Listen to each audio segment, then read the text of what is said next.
This is the Pain Train Preston Quinn, one half of the Extreme Horsemen. And when I want to hear music and entertainment, I come right here. You're listening to On the Fly with Stevie and Warden.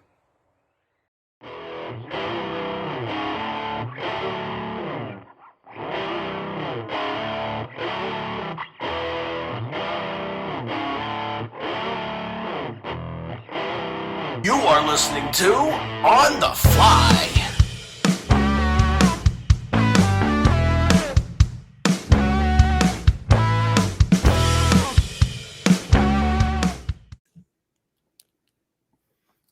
Hold up. What's it?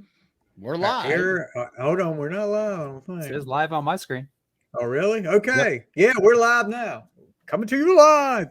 What's up, guys? We are back again after the last week. You know, we got some good feedback from the Randy Redneck Macho Man Savage with my hat and everything. But this week, we're going a different direction. We're going back to the music. This week, we're talking some country music and top 10 favorite songs of George Strait, and a surprise guest, last minute guest, and we are honored to have him here. Zeus from the Shout It Out Loudcast. He's been on here before with me. We talked about top 10 country albums from the 90s, and he's back with us again. We're glad to have him with him. Welcome back to the show, Zeus. How you doing, buddy? Welcome, sir. I'm doing well. Thank you guys for having me. I saw that you posted it, and I said to you, holy shit, you didn't say anything to me about George Strait. Well, and you're like, you want to come on? I'm like, sure, I can do this. Yeah, and, you know, we didn't want to, with everything, and we talked about it on the show. We've certainly had our prayers for you guys and what everything that Tom's going through. But I didn't want to impose on you. I didn't know, because you guys haven't been back on yet. And I didn't know what the deal was, but glad to have you here. Glad to hear your voice again up here. It's an honor. And today I am wearing, it's the 45th anniversary of Kiss Love Gun. 45 years, man. I was 3 years old when that came out. That's yeah, you were a lot older. I was 5. Okay. So I'm probably the oldest one here. I was 4. Yeah. So I'm the baby of the group. But we're live on Facebook. We're live on Twitter. So you want to get your comments in. I tested today to see why my comments weren't coming in on this thing. And all of a sudden, as soon as I got customer service and they told me to start doing it, comments started flying in. But we'll see. You guys, if you got any comments or disagreements or agree, feel free. Share your list. Share what your favorite George Strait songs are. But before we get started with that, I want to, and I've got to recognize somebody real quick. It's a guy that I've known for a while, and he came to me. Well, he sent me a message a couple weeks ago. If you hear the new intro song for On the Fly, and that's my man Matthew Bazemore. And if you hear any stuff going on, like beats and stuff like that, intro music or anything we decide to throw in there, he's going to be the one doing that. We really appreciate Matthew doing it, and he's looking to help us out any way he can. And man, Matthew is an incredible guy. I'll have to tell you guys that story one day about Matthew. Matthew is something special, and we really appreciate you, Matthew, for everything you're doing for us. All right, so get into current stuff before we get to the main event. And me and Warden were talking about it. I don't know if Zeus, maybe you don't want to mention this. You may want to save this for your show. Kiss adding more tour dates to the it's going to be like, what's that movie, The Never Ending Story? Paul's going to be singing that before long. But added 110 more dates? Have they released them yet? No, I hadn't seen them. Oh. So, you know, what I thought was a chance I probably wouldn't get to see them again. Maybe I'll get to see them again now. But we talked about this before, and I said it. They'll never get off that stage till one of them can't get on that stage. I'm telling you, Gene wants the camera in front of him. Paul, I mean, they're never going to stop. What do you think, Warden? I mean, you saying the 110 days, I read that. I thought Gene was just kind of bluffing. I was like, we're just doing 110. You know how Gene likes to kind of talk. And of course, in that interview, he had to throw shade at Ace and Pete. And I'm like, Well, okay, they're the same old throwing thing. shade back and forth now. Yeah, I know. It's like as I text you today, I was like, well, they've played everything down here in Texas. I've seen them 3 times on this tour, but if they play close to me, hell, I'll probably go. I'm a kid, Kiss hard. I'll go. We all are. Yeah, I'll go. Everybody is. I mean, that's just like I say every time they come out with some new vinyl, and I know you guys aren't vinyl guys, but when they come out with these bundles, and I'm like, I'm not ordering from Kiss Online again. I had too much trouble, and next thing you know, about an hour later, I'm tick, tick, tick, tick, order confirmed. So I just did it today with the Love Gun, the gold vinyl bundle. Yeah. Somebody posted on there, they were selling them for, like, I guess they were buying them off Kiss Online and selling them for $700. Look, the freaking greatest Kiss.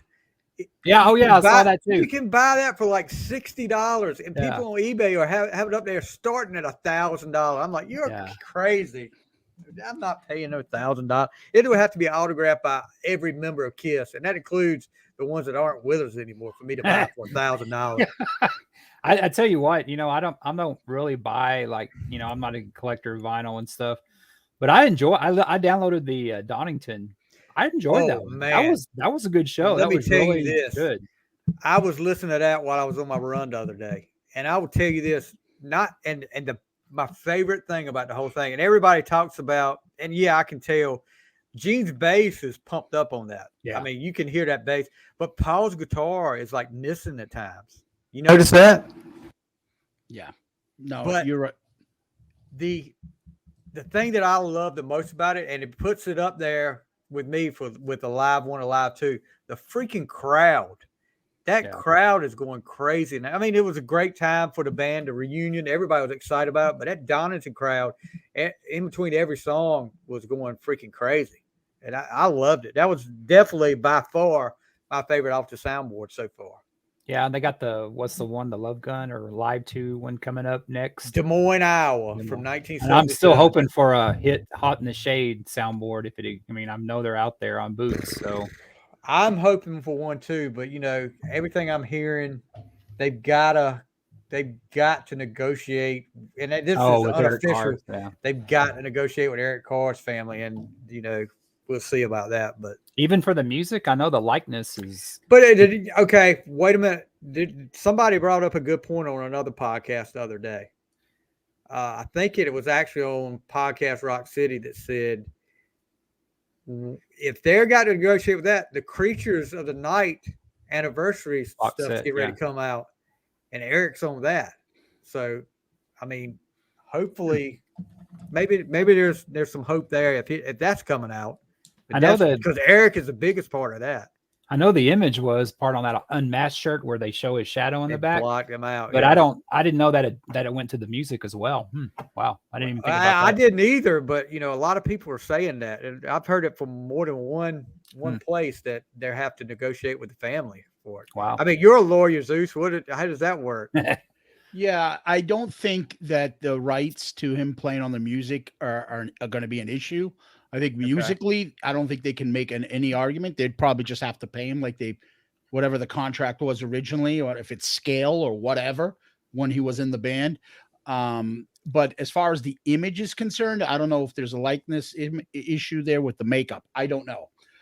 I think a little bit of it is that they probably would need to get, because they don't want to get into legal entanglements or bad blood any more than there already is. They probably would have to get the approval or come to an arrangement with them if they're going to do this. So if I'm going to put out an album and I already know that, Tommy and Eric Singer make whatever they make, aren't I more likely to put out an album for them and don't have to worry about money? All right. Or should I put out something with Eric Carr? And now I have to negotiate. Now I have to go to them. And so I don't know. Now there's always the issue of is it the record label? Is it Kiss?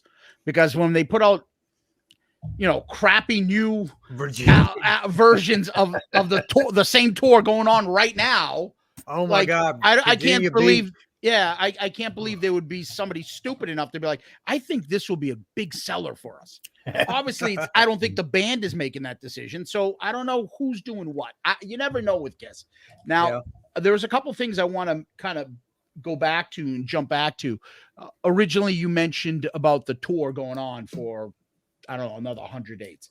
It's the same old thing I've been saying for years now. How can we miss you if you'll never go away? Exactly. How can you continue to like think that you're going to grow your concert goers if you've been around the bend every year, like twice in a year for the last 4 or 5 years, and your set list is the same since 2012, basically? It is what it is. And then the other part too is I think they put the 100. Gene threw out that 100 because, let's be blunt, 50 years is coming up. Yep. They're not going to stop at year 43 and a half or 44 and then go away and they go, okay, let's go back and do one more concert at 50 at New York. So they want to lead up to it and end at 50. That was my thought always, that they're going to go until they hit the 50-year mark and say, we're done. So I don't know. Who knows with those guys? Yeah. But yeah, maybe I'll get to see him again. But yeah, You sound so excited. The dogs are excited about it. Yeah. Yes, is back. Oh, they never left. Yeah. You got to go back to the doctors and get that check on. Yeah, maybe I'll go back. That's what you sound like. Yeah, right. Yeah. All right. So Warden, Yes, you sir. want to throw a little sports story in here? Let's I mean, I don't know if I'm probably the only Spurs fan on here, but we're a small market team. We had a great run with Duncan and Robinson and Kawhi when he was around. And we're in some lean years now with Duncan and Ginobili and Parker retired. So we had the draft the other night and we did pretty good, but these players need to develop. But probably our stars player, Murray, I forgot. I don't know. I butcher his first name. butcher that name. Yeah, I would too. Yeah, DeJounte Murray. They traded him to the Hawks. And I was reading social media, all myself, F the Spurs, and this is all on Pop. Well, a lot of people don't like Pop because it's politics. That's a lot of it. And they just start piling on him. Well, it came out today, like in Bleacher Report, that he already told them, I'm not going to stay. I don't plan on re-signing with you guys. You guys cannot afford me. So what do the Spurs do? Okay. They didn't do that. They got up and traded his ass. He doesn't want to be here. Let him go. So they got, I believe, 3 first-round draft picks and future things to build. Spurs, I mean, San Antonio is as close to the desert as you can get. They didn't have the Miami nightlife or the LA scenery. So we have to draft. We have to draft to get here to build. We're not going to bring the LeBrons or, even get Kawhi to stay. So this is very smart on the Spurs part to do this. And it's what smaller market teams have to do. And it's homegrown talent. And I just want to do little raids there, but I'm proud of my Spurs. I'm also a St. Louis Cardinals fan. They build from the bottom up and I want to actually give a shout out and tell Zeus this. I've always wanted to tell him this, that I have hated the Red Sox for so long because in the last World Series, 2 zeros we've played them, they have kicked our butt. But they played in Boston a few weeks ago and they gave something MLB should be doing right now and giving Albert Pujols a big sign off. Nobody else has done that but Boston. So all my hate's gone. I've always loved Poppy. I've always loved David Ortiz. You can't help but love the guy. But I got a whole new respect for Boston for doing that. And it's like one of the players, Manny Machado, said the whole MLB should be doing this, giving him a send-off. He's one of the greatest of all time. And Boston's the only one that did it. So I thank you, Boston. I've never been there. I do want to go to Fenway someday. But, I mean, I just thought that was very classy. So that's my sports round. I kind of put 2 of my teams in there. But I got to talk to Zeus finally, so I wanted to kind of say that. Well, I was a season ticket holder for those great years in the Sox. So from like 2002 through about – what am I saying? About 2002 through 2012, I kept my Red Sox tickets. So I saw – a couple of the World Series. I saw the Cards play there. I saw us lose Game 7 to the Yankees. I saw us beat the Yankees in those 3 games, come back from 3-0 to beat them 4-3. I mean, I saw everything. And the Red Sox aren't as popular as they used to be. But the thing about the Sox is they were always the lovable losers. Same thing with the Cubs. And now that we've won, the people are like, you know what? Yeah. F them now. We don't give a shit about them. And there's a lot of things about the Sox that annoy people, and rightfully so. But usually we have some good, like, characters on the team. Ortiz, Pedro Martinez was a fucking amazing character. Pedroia, Wade Boggs, Jim Rice. We've always had characters on this team, and we've always been the underdog to the Yankees. So everyone hates the Yankees because they always win. Good Lord, so yes. we got a lot of national people and celebrities that like the Red Sox because we were the underdogs to the team that that always lost to the Yankees. But once we started beating the Yankees, everybody's like, F them now too. They suck. No, let me tell you this. I'm an Orioles fan, so it's a struggle. God. And my only thing that I can pull for, look at the standings, like, please let the Red Sox be ahead of the Yankees. Please let the Red Sox be the Yankees. And God knows the Yankees are on fire right now, but you know. Well, Houston, you try to be a St. Louis Cardinal fan in Texas when you're surrounded by the Rangers in Houston. Yeah. And especially in that World Series back in 2011 where we were on our last strike twice and we came back. All those people that were Ranger fans then are now Astro fans. Sorry. Yeah. There's no loyalty between that two. So. You know the thing I always like to say to Yankees fans that always get them like tongue-tied? They're always, 27 championships. I always like to say, okay, so tell me the years that they won that they didn't have the highest salary. Yeah. Exactly. And then everyone's like, hey, what does that matter? The Red Sox have a high. Okay, but just tell me the years all the time the Yankees were the champions that they didn't have the number one salary. I've got a challenge to all the Yankee fans out there. Let's see you build a team out of your farm system and see what you can do with that. Because every time your farm system with all that payroll has been everybody else's all-stars. I mean, come on. I mean, I don't get me started. That is a whole nother episode with a lot of bad things for me to say about the Yankees. What cracks me up is I got friends that are Dodger fans and they rag on the Yankees for being the empire. Well, I go, you guys are teaching the Yankees some tricks. I mean, they increased the payroll luxury tax because of the Dodgers. Well, did they do that for any other? I mean, they didn't. I mean, that's, and I don't mind the Dodgers because I'm an NL guy, and I'm glad we have the DH in both leagues now because it's stupid watching pitchers pitch and get hurt. I've seen Adam Wainwright get hurt and tore his ACL pitching. Yeah. So I'm glad everything's the same, but you know, I love baseball. I'll watch any game. I don't know who's playing. I can't say that with my other teams, but baseball, I'll watch any team playing.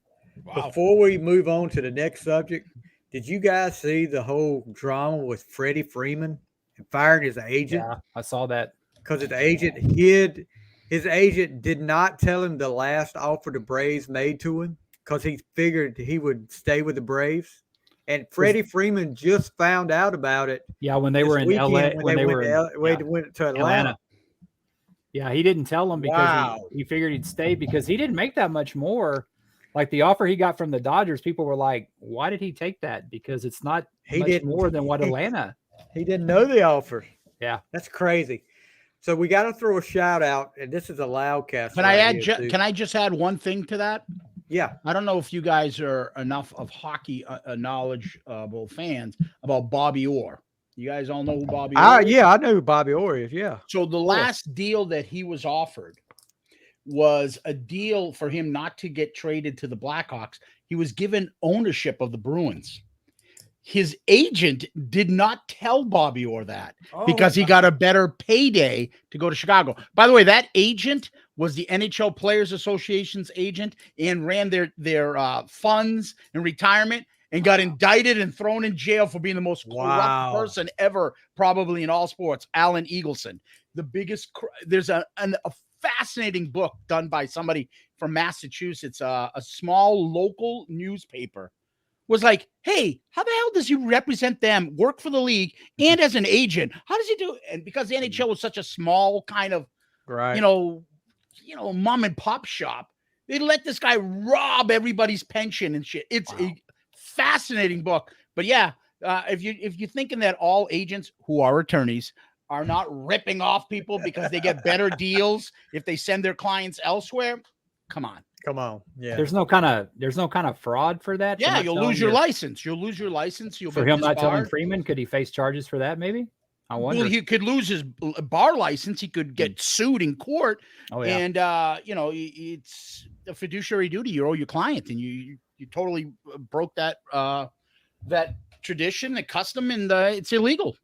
And you have so many players now that leave for more money, and this guy wanted to stay for a hometown discount. Yeah. I mean, I know this.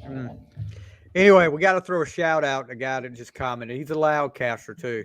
Brian Crisdale. Yep. Said, yo, guys, some faces with names. So he finally gets to see our ugly mugs award. And I think he's seen Zeus before, but he finally gets to see these ugly mugs.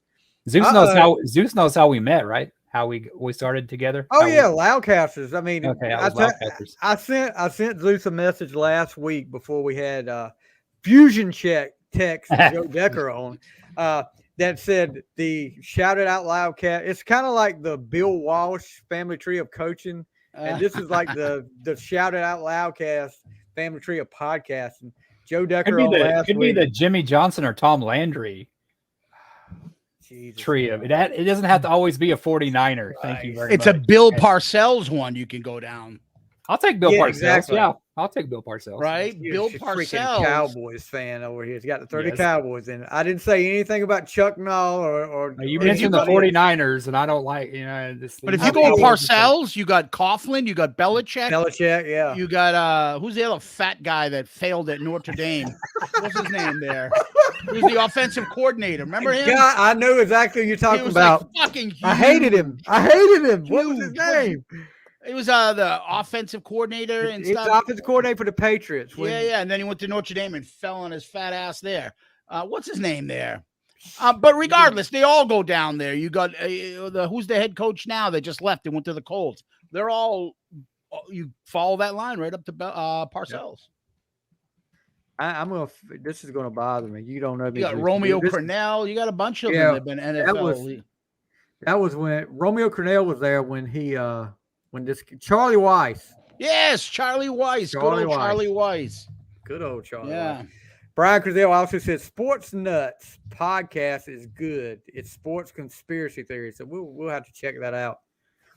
But moving on to another subject before we get to the main event. Tomorrow, and a lot of people are thinking 12 o'clock midnight they'll be able to watch it. But no, if you're on the East Coast, you're going to have to wait till 3 a.m. Stranger Things, Season 4, Volume 2 starts tomorrow. 2 episodes to finish off the season. Oh, and that's Brian it? Yeah, but let me tell you, the 2 episodes are an hour and a half and 2 hour and a half. They're freaking movies. Okay. The finale is over 2 hours. I've heard that. Because me and my daughter, I'm telling you, and one of her friends, we've thrown out every freaking theory of what's going to happen since all this started. I'm a big Stranger Things fan, and we can't talk about it because Warden hadn't watched it like a party pooper he is. Well, you're the one that hadn't seen The Godfather up till a month or so ago. I watched it. I watched it twice. But, I mean, that's Stranger Things. That's the worst thing I've Stranger ever heard. Things just came out, bro. I mean, hey, look, I watched it twice. Okay. Have you never seen Jaws? Yes. Oh God. Look, I watched. Look, do you like Kiss? Yeah. Do you like Kiss? How about Star Wars? You ever see that right? that kind of cult movie? Good gosh, if I've seen that, Tell you what, like 50,000 times. We can talk about it next week. Because But anyway, this week I'm going to see. I want to put this in. I'm going to go see Rod Stewart and Cheap Trick on Saturday. Woo! Rod Stewart. yeah. Yes. And then I'm off next week because we're closed. The district's closed. So I am going to watch North Dallas 40, which we got to do one on. And I got to watch Stranger Things. But when you start watching Breaking Bad and Better Call Saul, call me, okay? Because you got to watch those too. Have you ever seen North Dallas 40, Deuce? Yes. The old Nick Nolte movie. Yes, awesome movie. I can tell you line by line that movie. I've seen so many. Joe Bob's Fine Foods. Eat here or I'll kill you. So anyway, tomorrow is the day. And they're saying the Duffer Brothers, who are brilliant. I mean, these guys have put out a great product. they are saying body count of 5, 5 dead in before the season's over with. So I think between all the storylines, are you guys hearing an echo? What? Batting next. Today. Yeah. Anyway, we have had everybody killed off with every theory we've done except Dustin. I said they don't kill Dustin. If Dustin goes, yeah, you don't have a clue who Dustin is, Warden. So don't act like. No, I've watched it up. I watched it up till this season. I haven't. I've watched the first few. Dustin is episodes. the guy. Dustin is the guy with the teeth that's growing in. I know. He's I've watched the show. I've watched the show. I just haven't watched this season. Oh, you haven't watched season 4 yes, yet, so you got to catch up. Yes. So I'm waiting. We're waiting patiently, and tomorrow's going to be a big day for my daughter's. Said she's going to cry. So I mean, I'm not going to cry. Is this the ending of the show, or is no? They've got season 5. Season 5 will be the end. But yeah, this show's freaking took off, bud. I mean, this has been one of the Netflix hates to see season 5 be the end of it, but I'm hearing there's going to be a lot of spinoffs. Yep, so that's what I heard too. All right, so Very it's time for the main event. I cross my heart. This is going to be a good one. You know what, Stevie? I'll write that down right now. Yes or no? Check yes or no. But I see what you guys are doing. We can't throw in all my exes live in Texas in a casual conversation though. But anyway, tonight we've been talking about this one for a while. Top 10 favorite George Strait songs. And when I'm talking about, and like I said on the preview today, you narrowing this down to top 10. This is a legend of country music. I mean, a legend. And when you try to narrow these songs down, man, it's hard to do. But I'll tell you this. I did it. I didn't do it. Well, I did on purpose. I didn't put a lot of the pure country soundtrack on here. There's a few. Might be a few of them there, but that was what got me started into George Strait, because I was like a boycotting of country music in the 80s, like Zeus and me had talked before. But the 90s come along, and man, I was like all into it. When I saw pure country, I had to went to the local Walmart and got the pure country soundtrack. And then that started me on George Strait. And whenever something came out with George Strait, I bought it then. How did you guys, Zeus, how'd you get started with George Strait? Same thing, 90s. I mean, George Strait's the two big ones that I knew were obviously All My Exes and Oceanfront Property. Those are things that you've heard over your lifetime. You don't know where, but somewhere on the radio you've heard it. It's easy listening or something along the way. This is, I live in Boston, grew up in Boston, so country music is not what's on the radio. So you have to seek it. But those two songs kind of crossed over a little bit. So I kind of heard those before. Then the 90s come around. And I remember being introduced to Garth. We talked about this when I was on last time. And then from Garth, actually, the first album I bought was Travis Tritt's Trouble, because it was an Elvis cover. So I bought that album. And then, as we talked about, where you can look at my country collection back there, EMG. All right, Travis Tritt, I'll buy it. I'll get his discography. Send it to Ziggy Marley at care of Stonehill College. And then it went right down the list. All right. You know what? I like Brooks and Dunn. Get me their discography. George Jones, Waylon Jennings, all the way down. And then with George Strait, he was he was big in the 80s. He didn't go away in the 90s with all these new artists. No. That's the one thing I like about country. Country music is not like pop, or it's not like hip hop, where now nobody's saying, "Hey, play some Cool Modi." Nobody's putting that shit on. Play some Houdini. Yeah. Oh, let's play some Color Me Bad. Nobody's putting shit on. You had your time, and that's gone. Your era's gone. That's it. Now with country, everybody throws out, and they love to name drop. So Tim McGraw will write a song, Give It To Me Straight. Yeah. Right? And that translates. How many Alan Jackson references to George Jones does he do? Or Travis Tritt does that. Like they name drop their favorite artists. So it's a thing there. And so Strait never had a dull period in his career where some of the country guys may have. He never did. If anything, he probably grew even more legendary in the 90s and then further on. Yep. And then he became King George, right? So his career has always been there. The thing about me for George Strait is he's very Tim McGraw-like for me.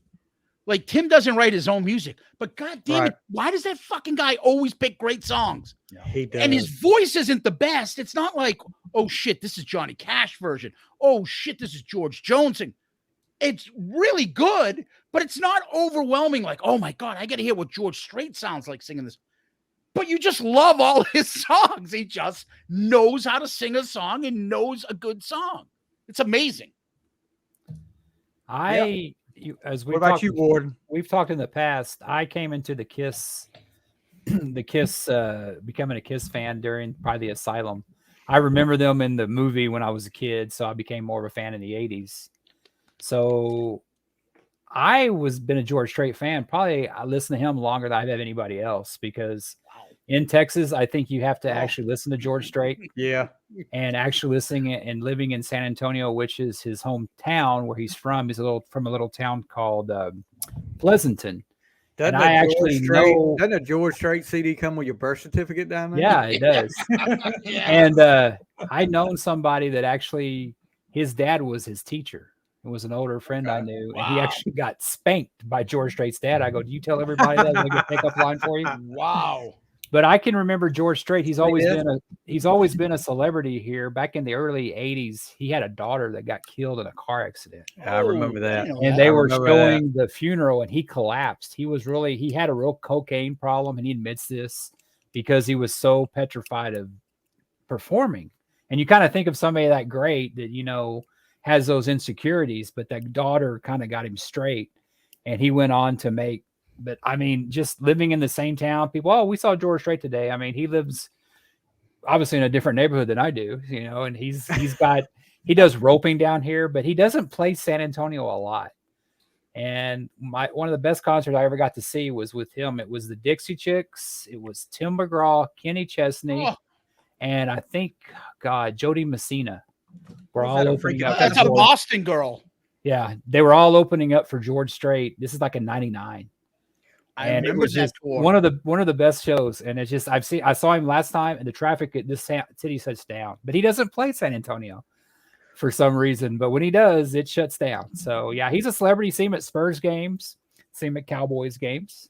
You see him, just all the way around. He's all Texas, man. I mean, I love George Strait, and I know we were kind of going back and forth just about King of Country. That's George. But there's a song that George did. If the whole world was a honky tonk, he calls George Jones the King of Country. I know he didn't write it, but he salutes George Jones. That's funny because it's always interesting.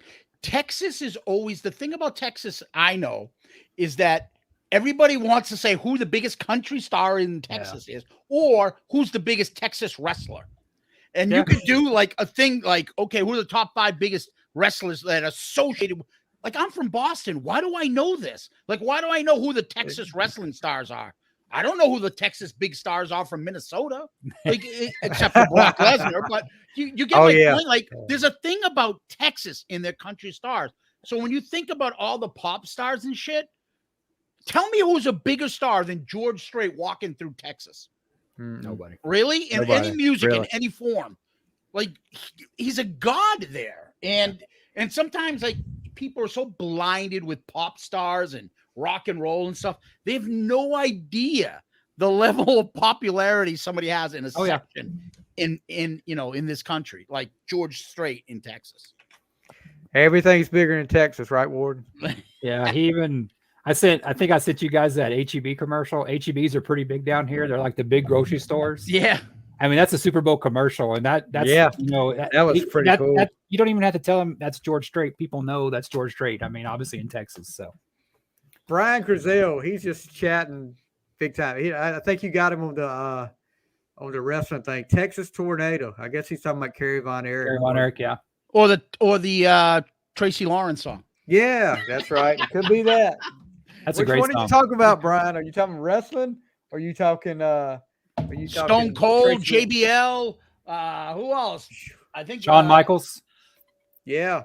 You had some big time wrestlers. Stone coming. Cold was, if you listen to our podcast last week, Stone Cold was the only non-Ric Flair #1. And guess who picked Stone Cold? I wonder who. The lone Texan in the room. Oh, you're gonna get me. You guys are gonna get me distracted. The #1 wrestler of all time is We Hulk do that. Hogan. So I'm sorry. It's Oh. And all you purists out there, you have no idea what it was like watching Hulk Hogan in the 80s. I don't give a shit how big The Rock was. I don't give a shit how big Stone Cold was in the 90s, which I loved as well. Yeah. Nothing was bigger than him slamming Andre, being on fucking all the newspaper articles. Oh, yeah. Hulk Sports Hogan Illustrated. grew wrestling like nobody else. I agree. He's the biggest wrestling name of all time. I didn't say best, but like he's the biggest. I remember them showing the clips of him slamming Andre on the 11 o'clock news that night because I was a big time wrestling fan. I couldn't, didn't get the pay-per-view, which we had like 3 channels. But yeah, and then see that up there, and I'm like, wow, it's on the news. So But didn't Harley Race slam him like 10 years earlier? yeah, Harley And Race. They were like, all this stuff comes out after the talking about fact. it. Like, don't ruin the memories, man. Don't ruin them. Oh, Hogan slammed him before that. Yeah, When Hogan was. Yeah. It look, there's no Hulk Hogan, no Zeus. There's no Hulk Hogan if it wasn't for Thunder Lips. I don't care what you say. Thunder Lips. Or superstar Billy Graham. Yeah, that's true. Very Thunder true. Lips is here in the flesh, baby. So Brian Crizell was talking about the wrestler. He said he's talking about Kerry Von Erich. They're making a movie of the family, which I think what's his name? What a Zach. depressing movie that's going to be. Yeah, and he said his favorite wrestler is Sting. So Hey, Stevie, was Hulk Hogan in it? It wasn't on my list. Was it on y'all's guys' list? I don't No, think he was. He wasn't didn't on my make it in list. our You top. guys did a top 10 wrestlers and nobody put Hulk Hogan. nobody. You Nope. guys are like the new fans of wrestling. All the people that high five, move to the corner, duck, No. jump off the rope, move it in. Every- Synchronized swimming. It's ridiculous. Nobody had any current wrestlers except for one, and that was me. I had Jericho. No, I had Jericho too. Yeah, I mean that was what I'm saying. Hey. Jericho was the only current wrestler on the list. I'll Yeah. tell you something though. I just I texted with him earlier today, and I was like, "How the fuck did you not have a heart attack? Did you guys see what happened on Wednesday? Yeah. How did you not?" And he goes, "I know. Tell me about it." Fuck. And he said, "I'm like, you must have fucking trusted." Sorry, Claudio Cesaro. More. He goes, "Yeah, there's nobody else I would have trusted to do that." Yeah, Nobody Jericho's else no is spring that. chicken no more. But you know That what? bumped The it. guy still gets it done, and And that bump Just that like- Sammy Guevara took off the top, Mick Foley. I mean, that's one thing like Foley did, but man, to flip like that too, God, Yeah. to make Yeah, the but- table, Ooh. Yeah, and that thing though, Yeah, if he fucking just lost his balance and lost Jericho, he'd be on his back flying like a turtle. yep. He'd be Are you dead. talking about that spin he does? Oh, yeah, on the top of that steel cage, whatever he Yeah. was. Not the steel cage, it was bigger than that. That's Yeah. insane. But Yeah, anyway, I'll have to go back and check because I don't know what you knuckleheads are picking for wrestlers when you don't have Hulk Hogan on there. Well, my list started with a Texan and ended with a Texan, so that tells you that, right? You were talking about everything being bigger. It's like I had. I we I always did- got to be that way. I'll leave you with one last thought, okay? all right. In Boston, because we always think everything revolves around us. We have the 5 best of all time in all those things that I'm going to talk to you about. We have the best football player of all time. That's easy. Tom Brady, right? You could say we had the best baseball hitter of all time, and that's Ted Williams. You could say that we've had the best basketball player of all time, the winningest player, Bill Russell, or you're right. Well, it's obviously Jordan, but you could argue. But North Carolina, baby. yeah. And then what's the other sport I'm forgetting? In hockey, you can say Bobby Orr is arguably the greatest player of all time. And then you could say wrestling. We have John Cena.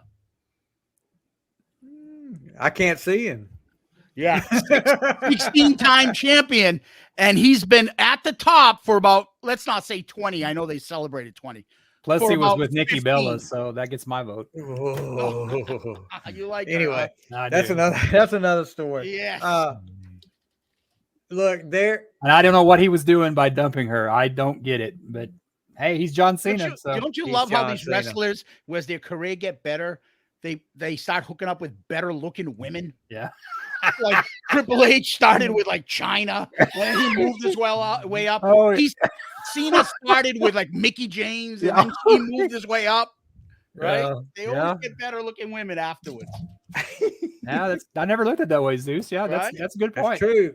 Yeah. That's like in Bull upgrade. Durham, what? Ugly girlfriend, good player, or what is that? No confidence, right? Yeah.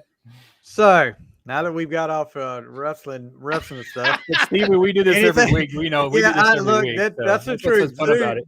I think we've taken a page out of the Shout It Out Loudcast book. Except we don't talk about porno, or we don't talk about That's next week. Yeah, that's Just next take off week. on a little detour a little bit, and that's all right. You just steer the car back. You get in the lane. Exactly. We'll get back in the right lane right here. So George Strait, legendary country performer, one of the greatest of all time.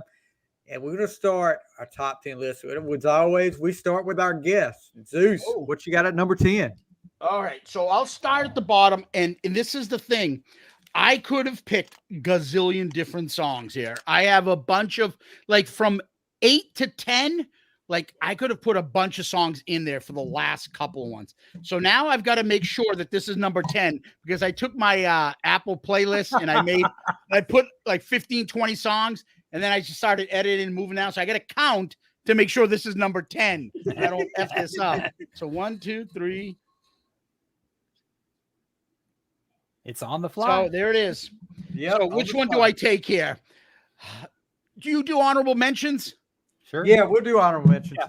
All right. So I don't know how obscure these ones are, but let's go with this one. I got to get the...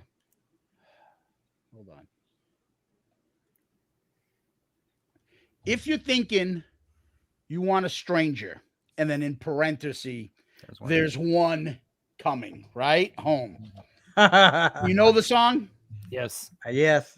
Oh, you guys do. All right. So, Yeah, we know this song. all right. So I love the older stuff. And the reason I got into George Strait the fastest way is he has that awesome straight out of the box set.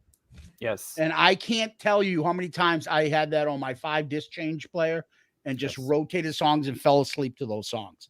And every once in a while, there'll be a song that I heard that I'm like, you know what? I want that song to come up on shuffle. And that's one of them. And then you start like, oh yeah. And then you start looking for that song. And that's another one. So it's just a catchy little, nice little country little song. Okay. I love that song. I mean, there's not too many songs. I probably count on one hand the songs by George I don't like. It's usually the real depressing, sad songs. But my list is a little bit. This is how I'm not very confident in my list, because this could change in 2 weeks. The only 2 songs that I'm confident about are my 1 and 2. The rest of them could switch them out. You could tell me in a couple weeks, hey, I like this one. I like this one. And I had an honorable mention list, but it's too many to mention. So I'll go with my number 10. I don't know if you guys have heard it. I saw this on a Stone Cold Steve Austin. It was I think the WWE did a special on him, I think, and it was talking about him retiring, and I think it's when he kind of made up with him. And it's a song called Somewhere Down in Texas. And it's like I said, it's not a hit song, but they played that. And I remember I put that when I heard it on there, I knew the song. And I put it in my library, my playlist, and I just play it a lot. It comes up a lot because I guess it recognizes my favorite songs. But it's Somewhere Down in Texas, just a good song. It's about, hey, you're looking for me, I'm down here in Texas, which is not really the case anymore for Steve Austin because he lives in California now. But yeah, just a good country song. And I see it played in a couple. I've seen it played in I don't know, like TV shows or something before. But it's like not a very well known song, but made my top 10, number 10. Okay, it's not on my list, but I'll have to go back and check that one out. I hadn't really listened to that one that much. All right, my number 10. I'll probably get butchered for this one. Why? Because it's a bad song, or it's so low? No, it's probably because it's so low. Okay. It's not Torpedo Girl. Don't worry. It's not the Revolting Cox version of. No, it's not Heartland. George. It's not George Strait's version of Torpedo Girl. It's. Hey, that'd be pretty cool. Got a little bass line there, a steel guitar instead of bass. I can't see George Strait singing about a pretty girl on the deck of a freaking submarine. Hey man, no. But she'll leave you with a smile, bro, if she is. Oh geez, here we go. And it's probably his most well-known song of the 80s. All My Exes Live in Texas, number 10. That's really, I remember hearing on the radio that song, and that was when I was boycotting like country music back in the 80s. But I was like, this isn't bad.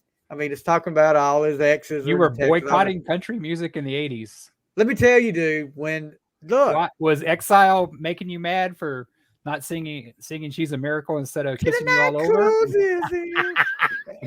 But no, let me tell you, I was just so much into all that other music, that the 80s metal and some of the R&B stuff.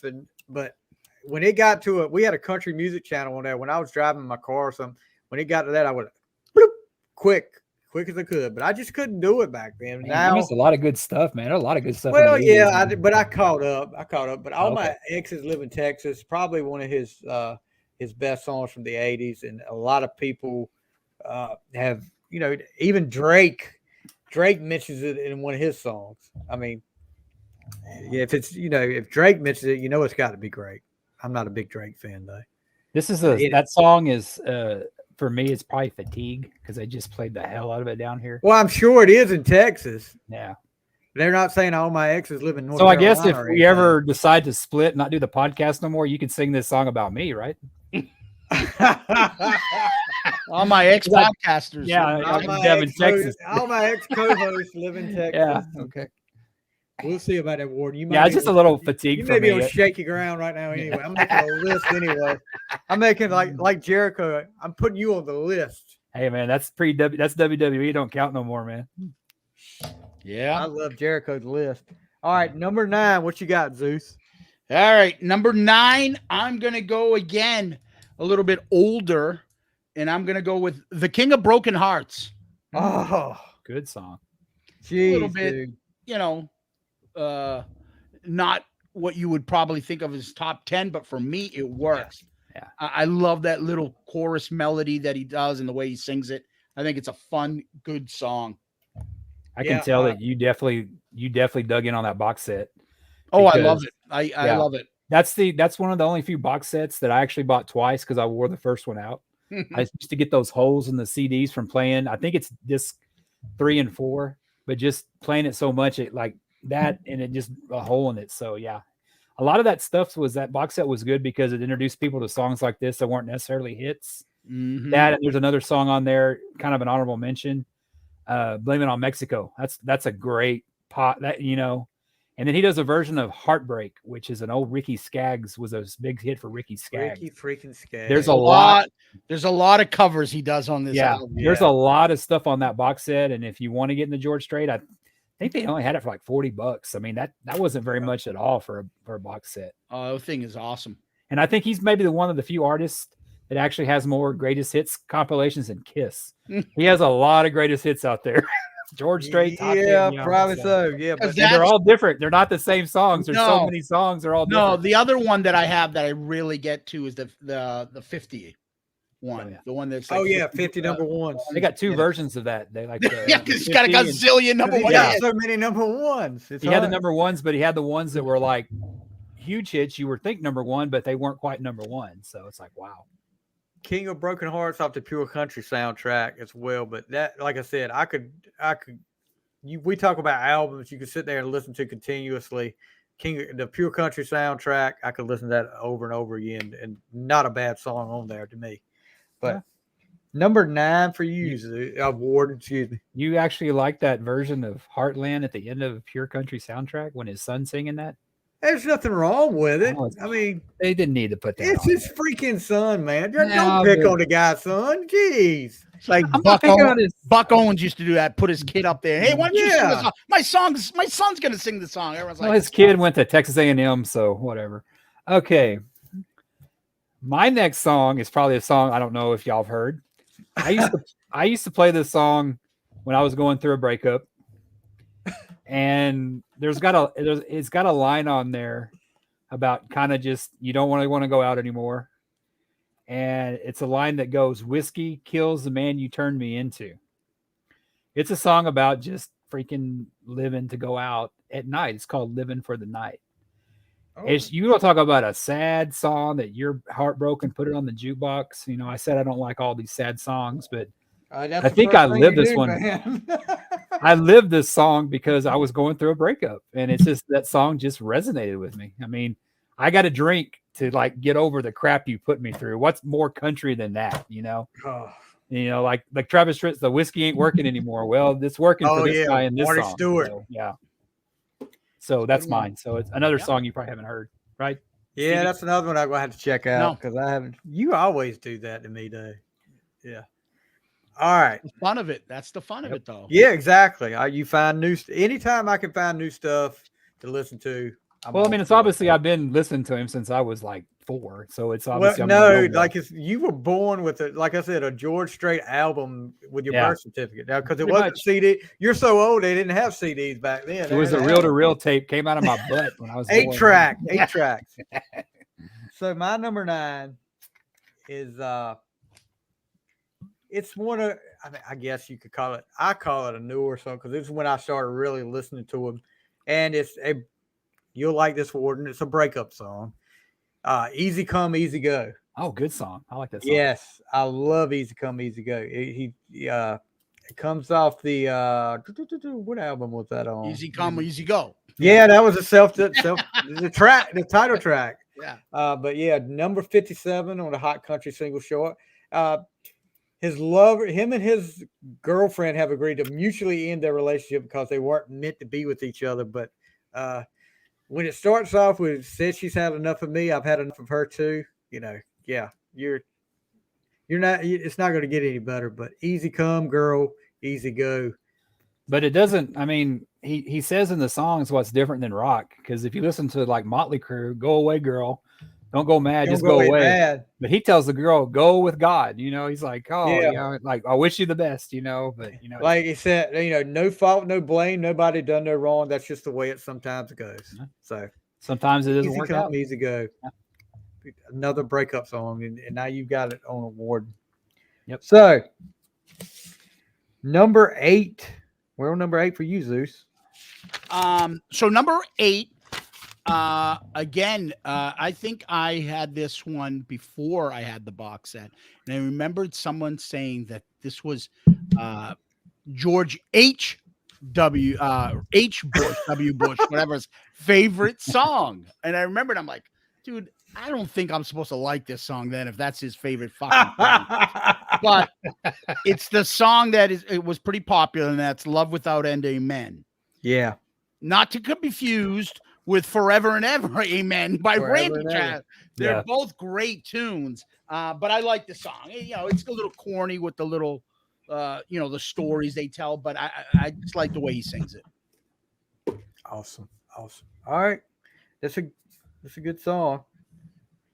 That's one of the 80s songs that I had to get into once I started going backwards. What you got, Zeus? I mean, I keep calling you Zeus for some reason. I need to put a big W on my face, you know. Yeah, Ward. What you got? Number 8. I don't know if you guys heard this song either, but it's actually a happy song. It's actually a happy song. It was a pretty big hit. It was down here anyway, but that's not saying much. Well, it's in Texas. I mean, everything he could take he could record himself taking a dump, and it would have been number 1. Yeah, it's a song that it's called "She'll Leave You with a Smile." Oh yeah, it's about dating somebody, and you see her with somebody else. And I don't know this song, and maybe you guys can weigh in on this. Is he saying that he's glad he's not that guy with her now? Are you saying that guy he used to be, or is he kind of jealous that he's not with that guy?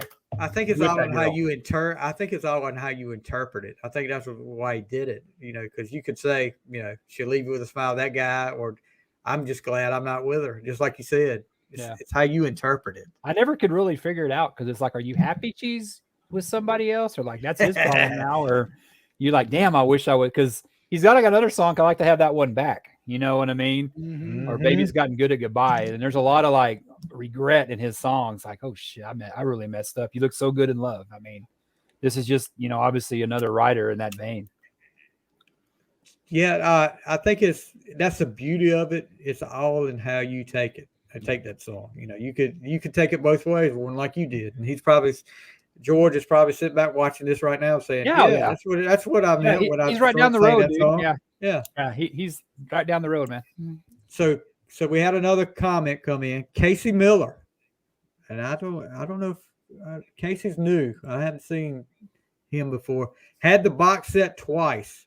Yep. Wore out the cassette version and upgraded the CD. So I wore both out CDs. Yeah. yeah. It was great, man. It was a great listen. Oh yeah. Yeah. Thank you, Casey, for chiming in, and thank you for listening and following along with us.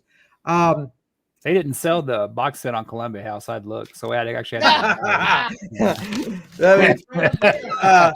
I tried. It just wasn't up there. Look at that. The wall of that's the freaking Kiss wall of sound right now. There's my look at that. Look at the cats. Yeah. The kittens there. Yeah. Got a whole bunch of shit going on over here. I think you're up, bro. There's a line for that, but anyway. Number 8.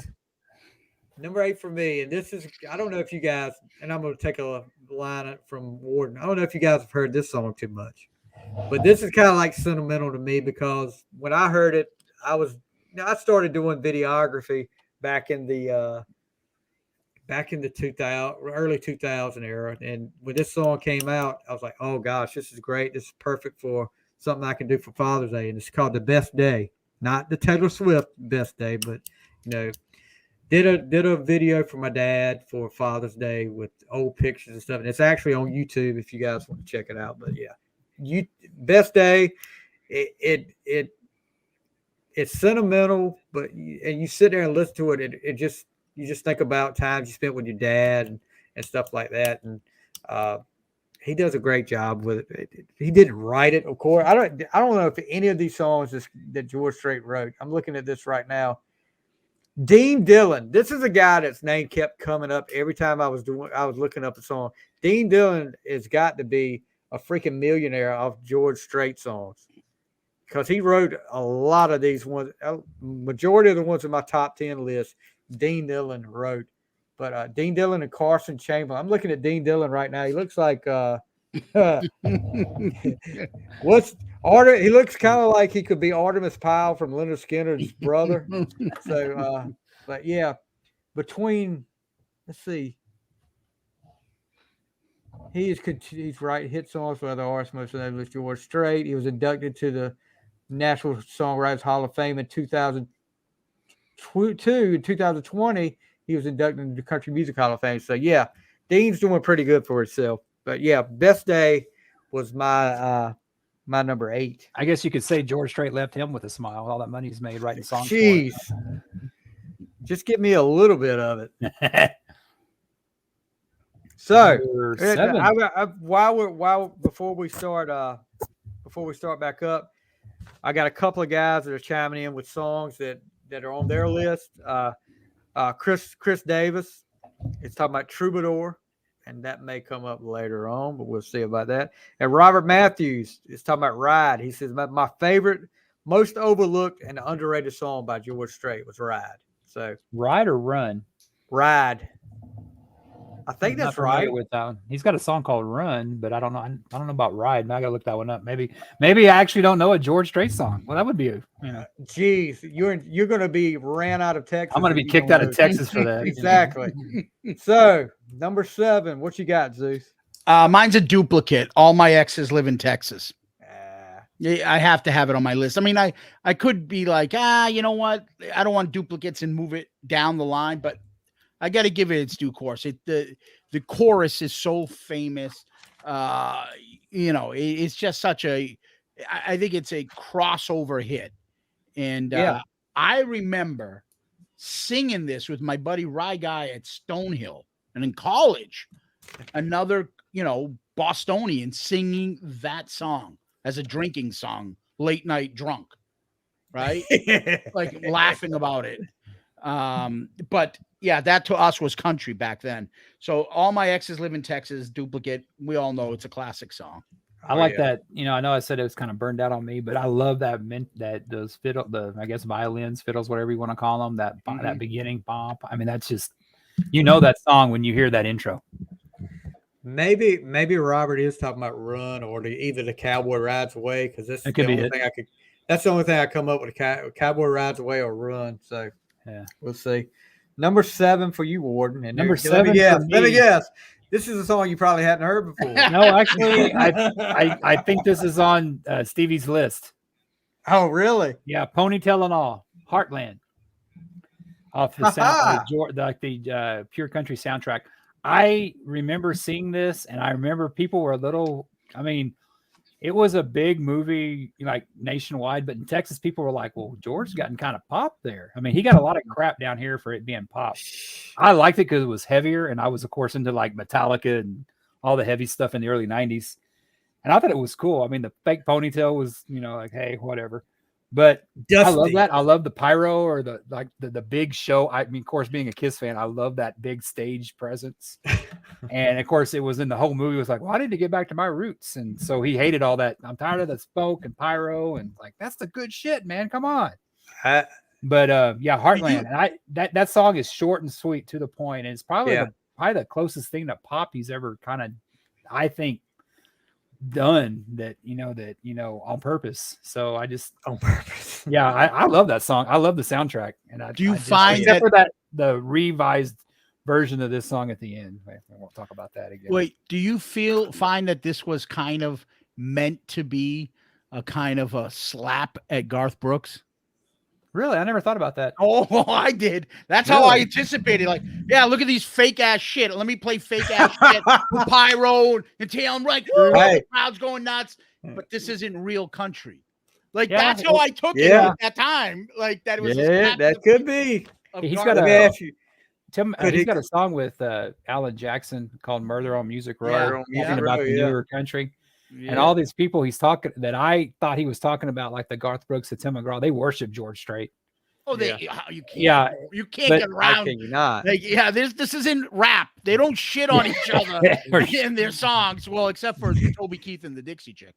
Other than them, like, I never thought of it that way. Now that you mention it, isn't that the Garth Brooks version? Like, everything that Garth was doing back then. Ain't going down till the sun comes up. Yeah, that I can see. Yeah, kind of like in the vein of this song. Yeah, you're right. The live concert version. He's got the headset and he's like everything's going off, pyros, Kiss type concert for a country guy. Of course, that's why I loved it. Like, all right, two of my favorite genres are combining, country and metal. And that's why I love Garth Brooks. I'm with you. Yeah, I love it. I just watched Pure Country last week again. Me and my daughter sat down and watched it. I was thinking to myself when they put the little guy, the other guy out there, Kyle Chandler, put him up there in concert. I was like, this could be a Kiss concert. They had backing tracks. Anyway. When I think of Kiss, I think that Paul Stanley was with what's her name? Who was the girl that was his manager? Leslie Ann Down. Supposedly her and Paul Stanley were like together. It was Leslie Ann Warren, wasn't it? Yeah. So Leslie Ann Down's the other girl. Okay, Leslie Ann Warren. Her and Paul Stanley supposedly had in one of the books, I think it was Kiss and Sell, talked about them being together on the Australian. Like they didn't leave the trailer, which hey, you can't imagine that with Paul. Robert Matthews commented again. He said, "I apologize. My phone spelled ride instead of run. Tell Warden it was my mistake and gig 'em Aggies." God. Oh, shots fired. So once again, a Longhorn has to correct an Aggie's mistake, so we'll just leave it at that. So okay. Heartland was not on my list, Warden. Believe me. Really? Heartland was not on my list. You were saying that it that what did you I could put say? the whole album, so I would figure I could have, but I purposely tried not to. There's a couple on here, but they'll come up in just a few I can minutes. kind of see why it's not, because it's not typical George Strait, like Zeus was saying, and there was a thing in the 90s when Garth Brooks played 3 nights here or 7 nights here, at the Alamo Dome where the Spurs used to play. And he told George Strait, there's a ticket for you for every show if you want to come. And George Strait never went. So maybe it was. That was right after. Now that you mentioned now that you mention it, slap it in the face. Yeah, I never thought of it that way. Do you think he thought of it as like Billy Ray Cyrus saying, "Hey, Waylon Jennings, there's a ticket for you to see my show anytime you want," and he's like, "Fuck that, I ain't going." No, Billy Ray Cyrus would have invited Travis Tritt because those two got along so well. Oh yeah, I know. Travis takes his shots at him throughout. Oh yeah, I know. Yeah. Oh yeah. So my number 7. It's another sad song, Ward. I'm sorry to tell you. Right. It's probably on my list then. It probably is, but people probably heard this song. It's Rodeo Cowboy. I think you know when I say that, you know what I'm talking about. I Can Still Make Cheyenne. Yes. Yeah. Man. From Blue Clear Sky. I remember getting that. This was like, because I think I had Pure Country on cassette, and Blue Clear Sky came. Well, no, there was one in between that. I think that was one. Easy Come Easy Go was in between that. I think I had that on cassette. And then this was the first CD I bought. But when I heard that song, man, I was like, "This is freaking awesome!" Talking on the phone to his wife or girlfriend, and she's had enough of him being on the road in the rodeo, and she's gone for a guy, and he sure ain't no rodeo man. And he just said, "Well, you know what? Guess what? Mic drop. I'm dropping the phone, and I'm taking one last look back, and I'm going to Cheyenne. You can kiss my butt." But yeah, I mean, great song. Just and one of the slower songs, and that's probably. I'm a sucker for a ballad, and in all kinds of music. So most of my list is probably going to be that. But yeah, this song always reminds me of "No More Tears" by Ozzy. He's sitting there breaking up with the chick, and he tells her, "Oh yeah, I like to move on and make the most of the night." He just dumped his chick, and he's moving on, and so he says that too, "Honey, if there's nothing else, I got to go." And just ain't no crying over the phone. Ozzy, good old Ozzy. Yeah, Ozzy and George Strait. I see. Yeah, I can see the correlation. Yeah. Sharon. Except George Strait didn't choke his ex-wife or his wife. Excuse me. And he didn't pee on the Alamo either. Exactly. And he had a lot more opportunities than Ozzy living here. So, all right. So number 7, number 6 for you, Zeus. All right, number 6. I'll go a ballad, and I like this song. I always like the song. It's I don't know, kind of maybe it's supposed to be a ballad, but it's kind of like fun. I like when country guys like have songs that are kind of whatever. There's a little bit of a theme here, and that is "Trains Make Me Lonesome" as number 6. Do you know the one I'm talking about, guys? I haven't heard that one. Don't know that one. You stopped me on that one. Love that song. Okay. What's that on? The box set. I wore out. I must have think this is a pattern here. Box set. Yep. Must have been what I didn't like. Well, I have to go. That was 20 years ago. So but I find it fascinating. Like anytime he hears like a whistle and things like that, it just he thinks of people leaving him and stuff, and he talks about in the train and just the way he sings it. It's fantastic. Trains make me lonely. Make me lonesome. Lonesome. Gosh knows, Warden. I thought you were the only one to come up with songs nobody heard before.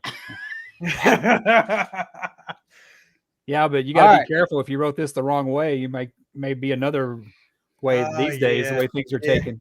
Yeah, so right. I didn't say trans. I said trains. Make me lonesome. Wow. We went there. We did go there. We had to. It was just staying there. I knew what he was getting at. I know. I just said all I said. If you write it the wrong way, that's all I said. Like Seinfeld said, not that there's anything wrong. Exactly. Okay. Not that there's anything wrong. Number 6. Number 6 is y'all probably heard. It's an older, 80s. So Stevie probably hadn't heard it. It's called "It Ain't Cool to Be Crazy About You." I have heard that one. And you want to talk about the story of my life. My God, I like this chick. She has no idea who I am. I do all this crap, sit and smoke, cry and joke. You just don't even care. I mean, there is nothing more one of the countries besides, your dog dying or the bank taking your truck than this, man. I mean, it's just. Are we going to go David Allan Coe here in a minute? Hey man, we could. We could. But yeah, it ain't cool. And there's another version. There's another song. I can't think of it right now, but it's kind of the same thing. Like I'm giving this all to you and you care less. And its name escapes me right now. But it ain't cool to be crazy about you. It ain't Swab or Debonair, But yeah, that's my number 6. Okay. A good beer drinking, crying your heart out to your buddy. All under, man.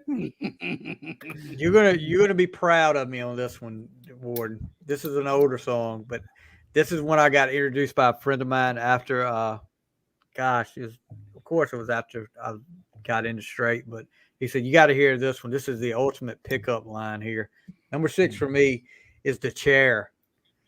Oh, man. I like you too. And to tell you the truth, that wasn't my chair after all. Guys, how many guys do you think after they heard that song went up to a girl at a bar? I was like, oh, I think you got my chair. And this girl was probably like rolling her eyes like, okay, you've heard the freaking George Strait Songs. So, I mean, okay. But yeah, great. Now that you would have a restraining order put against you if you did that crap, Oh, yeah. You'd have that. Good luck pulling that shit off, right? And if you went to a bar now and went up to somebody and talked instead of like Snapchatting or texting them somehow, you'd get a restraining order. Well, he approached me the wrong way. So and he tried to steal my chair. Yeah. My chair. And you know what, too, is like with these kids nowadays, you'll have to tell them when he says, could I talk you out of a light? They'll be like, was that a Bud Light or Miller Light? Yeah. When he's asking if you can get your light for your cigarette. You can't smoke anywhere anymore either. So, like, what does that mean? That's something they wouldn't know either. But, yeah, that was just a great, great song with a great pickup line there. He goes through the whole song talking about, you got my chair and blah, blah, and all this. And then at the end, when he lets her off the hook, we said, that wasn't my chair after all. Hey, and since I just met you, can I drive you home? Hey, yeah. Smart idea. You'll end up on Dateline in a minute. Yeah. I already lied. Right. Yeah, you'll hear that freaking, what is that guy's name that's so cuckoo on Dateline that does the narrating? And he's sitting in there like this the whole time going, oh, yeah, SNL did a good job on him. I know. What's his name? Gosh, knows that guy. Bill Hader does a great job with that guy. Oh my! Okay. Yeah, and he's talking about a freaking murderer out there. He said, and he's cracking jokes and putting these kind of lines in there, like he's supposed to be a ladies' man. Let's see what kind of ladies' man he was. I'm like, oh my God, dude, chill out. So nothing's ever going to catch a predator, man. That's just classic. Oh yeah, the freaking guy that got in there. How you doing? Have a seat. Yeah. What are you doing now? Your life's over. Nothing. So you got condoms there and some beer. Yeah. What's that for? I'm just going to talk. You're butt naked chasing this person around the house too. What are you doing? Can you imagine how like appalled and like shocked like Mike's Hard Lemonade was because they always brought the same Mike's Hard Lemonade. Yeah, like some wine. The official drink of online predators. Yeah, Mike's Hard Lemonade. Mike's Hard Lemonade, sponsored by. Jeez. All right, I did actually write Trains Make Me Love. I didn't write the other. It looks kind of like the other. Hey, number five for you, Zeus. I would probably say that this might be his other biggest crossover hit. And most people that would hear George Strait, like, oh, I know that song. And that is Oceanfront Property. Mm-hmm. Okay, so that is another one that I feel like kind of went over, and you can hear that in places outside of the normal country music type states. I mean, I love it. It's just such a cleverly written song, and he does such a great job singing it. And he'll throw in the Golden Gate for free too. So yeah, how can you go wrong with that? You get Oceanfront Property in Arizona and the Golden Gate. Yeah, you're good. You know how long it took me to think when I was younger? Listen, I'm like, wait, Arizona minute. is Arizona? Isn't Arizona like near Mexico? Isn't it right on the water? No, it's not. Hold on, let me see that map again. Well, I'll go ahead and tell you, and to save us some time, that is my number 5 as well. Oceanfront property is my number 5, and I'm the same way as you, Zeus. You were like, you had to sit there and think about it. I'm like, oh, wait a minute. Okay, all right. So he's getting us again. So once again, big good song, just overplayed for me, of course. Yeah. But that was I know, because that was like, hey, Oceanfront property was like, Let me ask you this, Warden: Is George Strait like? You talk about fatigue and all that. You've listened, you've heard it so much. Is that kind of like what would be? And I don't want to give away your list, so stop me if I do. What would be like your George Strait version of Kiss's "Rock and Roll All Night"? Is so fatigued. Ooh, wow. Would it be All My Exes or? Honestly, God, that's a good question. Does he have like a probably the end of the road set list where people are like, fucking change the song? I don't want to hear this song. All My Exes again? Bullshit. Oh, here we go. Wow, that's Oceanfront property again. I think it for me would be The Chair. The Chair, that for me, because that's kind of the song I probably it was so huge that I'm not tired of it because I don't listen to it. It never was really one of my favorite songs. I think it's clever, but it's not as catchy. And so if you keep playing it, you're like, it's not that good, in my opinion. I always heard and I didn't listen to it a lot in the 80s, but the 80s version of George Strait, the songs I always like, All My Exes was always the one that came up when everybody talked about it then. Because for a long time, I was a George Strait fan, and I didn't ever hit The Chair until like my buddy I did playing it. Well, CMT, they actually showed the video. That's why I learned a lot of that stuff. They used to have videos in the 90s. The one thing about imagine that. I think the one thing that kind of irritated me about that video is that his I don't know, I'm being anal about this, but I noticed this. His cowboy hat is it's not a cowboy hat. It looks like a smaller derby like looking miniature hat. And I was like, that's Texan. Not a freaking Texan. That's not a Stetson. What the hell are you wearing that for? And I just remember he had these smaller kind of hats. And I just was like, that's not a big hat like you. And he don't wear them anymore, but that was kind of the style back in the 80s. And I don't know, that really was never one of my favorite songs, but I think that and maybe The Fireman. God, they played the hell out of that song. The Fireman, about I remember picking up your buddy's wife. Hey, that's perfect, man. Yeah. Go ahead, cheat on your buddy with his wife. That's fine. Anyway, so Jason's number 5. My number 5 is another song about getting your heart broke. Oh God, I've had notice I'm still single to this day for a reason, It's about a little town up the road about 4 hours where, a great football team used to be in the 90s plays. It's called Does Fort Worth Ever Cross Your Mind? Cold Fort Worth beer don't taste no good for jealous. You left me for some dude some guy, and I live in Fort Worth. Did you ever think about me? That's my Does Fort Worth Ever Cross Your Line? That's a song that been played a hell of a lot down here, but I've never really gotten tired of. It's one of my favorites. I only know the city because of the song. Oh, really? Yeah. I know there's a place called Fort Worth, Texas. Yes. Yeah. And so anytime it came up in the news, I think the George Strait song.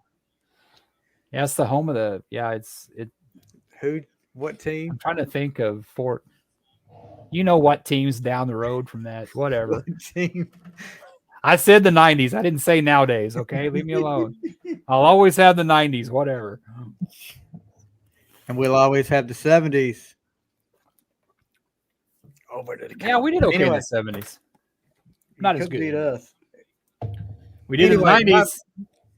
Yeah, y'all paid Neil O'Donnell off with the Neil O'Donnell well that's still down there. Neil O'Donnell. Holy, you remember that? That fucking bucktooth fuck?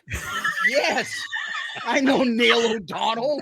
Are you shitting me? Of course I know him. All right, Zeus, you're impartial here. Oh, don't go there. Of course, he doesn't like the Cowboys because I've heard him talk about No. I'm not anti. He's Okay, impartial here. Those two interceptions in the game. Jerry Jones paid Neil O'Donnell off with the oil wheels down in Dallas to throw that because there was no Steeler nearby. I mean, Larry Brown, he hit him right between the numbers both times. Dude, that guy made more money for being like the worst Super Bowl MVP of all time. Holy shit. Larry Brown, he needs to thank Neil O'Donnell too. He got paid a buttload to go to the Raiders the next year. They weren't beating the fucking Cowboys that year. Nobody was beating them.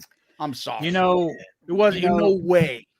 There's something going on in the news right now. I won't say it. Nobody stole nothing. You lost. Get over it. Move on. That's what I will say that about current events, and I will say that about the Cowboys and Steelers. Attaboy, Jason. I hear you. We'll get you again, though. Don't worry, Lord.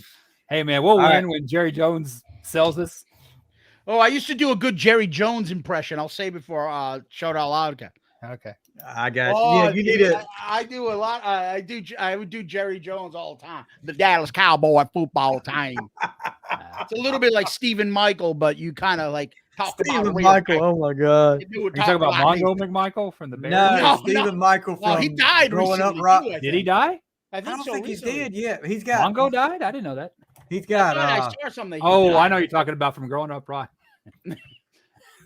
Hi, Zeus. Are you listening to the Grown Up Rock podcast? You got to slow it down. With Jerry Jones, you got to talk. You got to talk a little faster. I'm going to hire Bill Parcells from the Dallas Cowboy football team.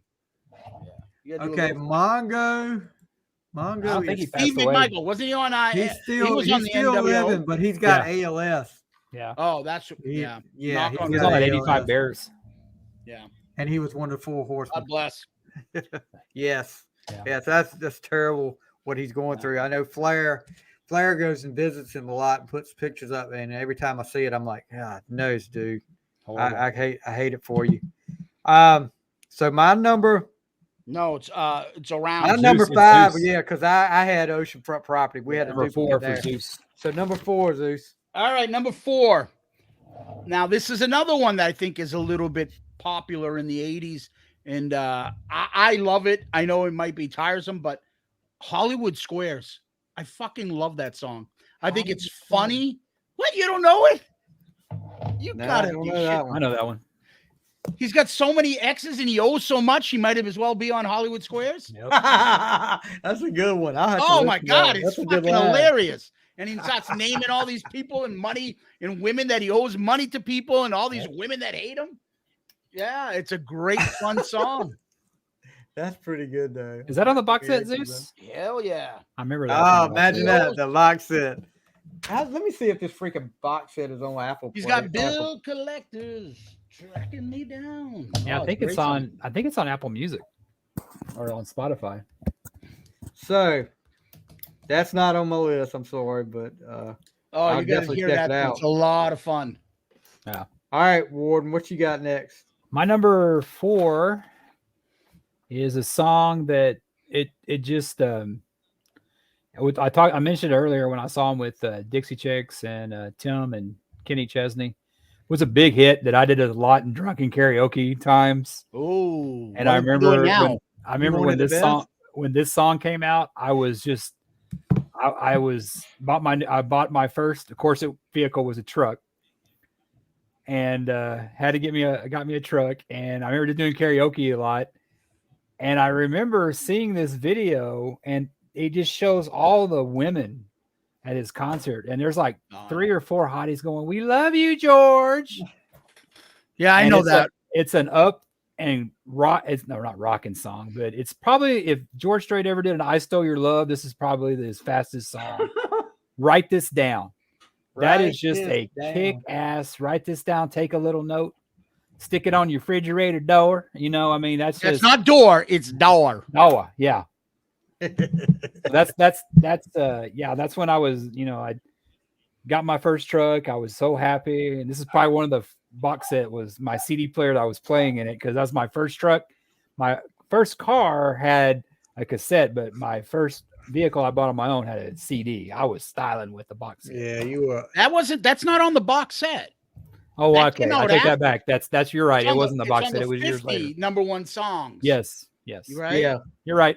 And I remember the video too. But I probably played the box set in the truck. So.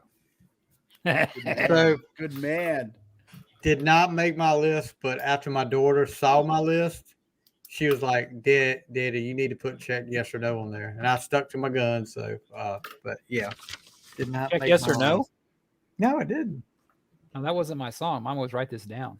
Write this down. Shoot, excuse me. Write this down. I was looking at, I was actually looking at what's on the box set here. Yeah, And check yes or no's no on there. Yeah. Yeah, that's Yeah, that's like the most Second to last recent song. hit for Yeah. him that ends up on the box set. Yeah, so write this down. That's what I'm saying. Mallory, my daughter, was telling me write this down needs to be on my list, and I didn't put it up there. So She's Stuck to my gun. pretty smart then, huh? Yeah, no kidding. Yeah, she's a smart cookie. She's Takes that from her mom, I guess. I was gonna say, right?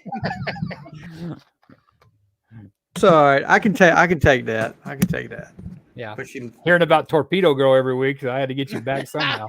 good gosh, don't even go there with Torpedo Girl again. Hey, man, you got a lot of blowback. A lot of people agreed with me. Bum, bam, bam, bam, bam, bam, bam, bam, bam. Sounds And like that's your boy Ace, man. Come on.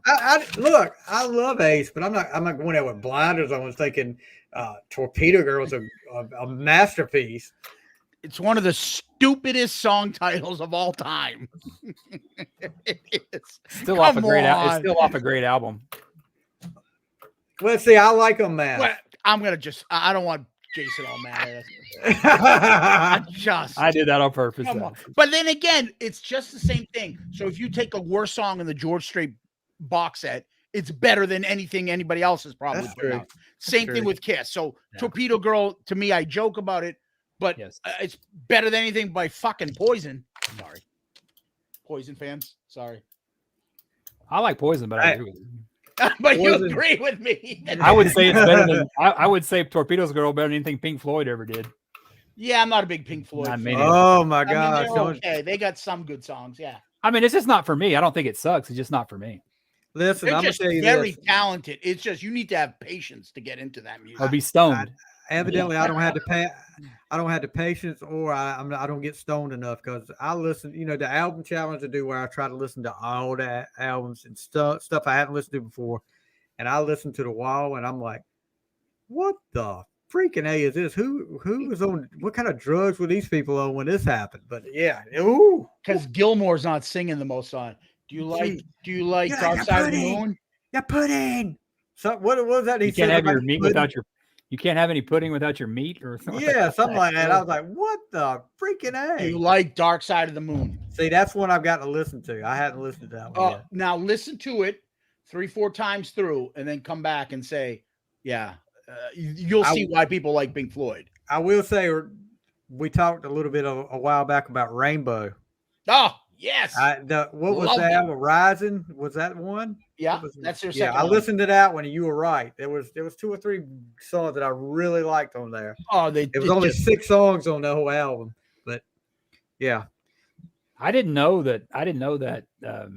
All Night Long until I saw Graham Bonnet with Ace a few years ago, and I started back listening to Graham Bonnet. Man, I like his stuff. I like Graham Bonnet. Dude can So sing. do I. Guys, I never knew he was in Alcatraz and all that stuff. I was like, oh, okay. 'Cause my buddies Yeah. listen to that stuff because of Yngwie. Isn't Yngwie in that? And I'm not a big Yngwie. Yeah, fan, so. I love Down to Earth, the middle album by Rainbow. I love all their singers. I love all their albums. They're all it's almost like 3 different bands with each singer. They're fantastic.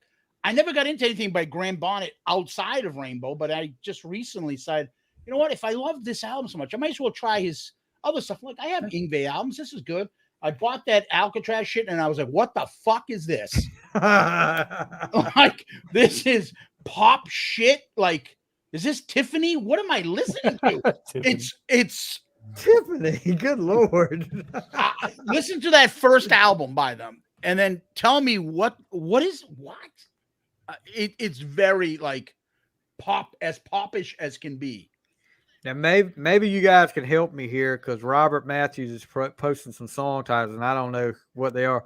Run Like Hell, Us and Them, and Street of Dreams. Do y'all have a clue what that's from? That's Rainbow. That's Rainbow. Okay. Dreams, fantastic.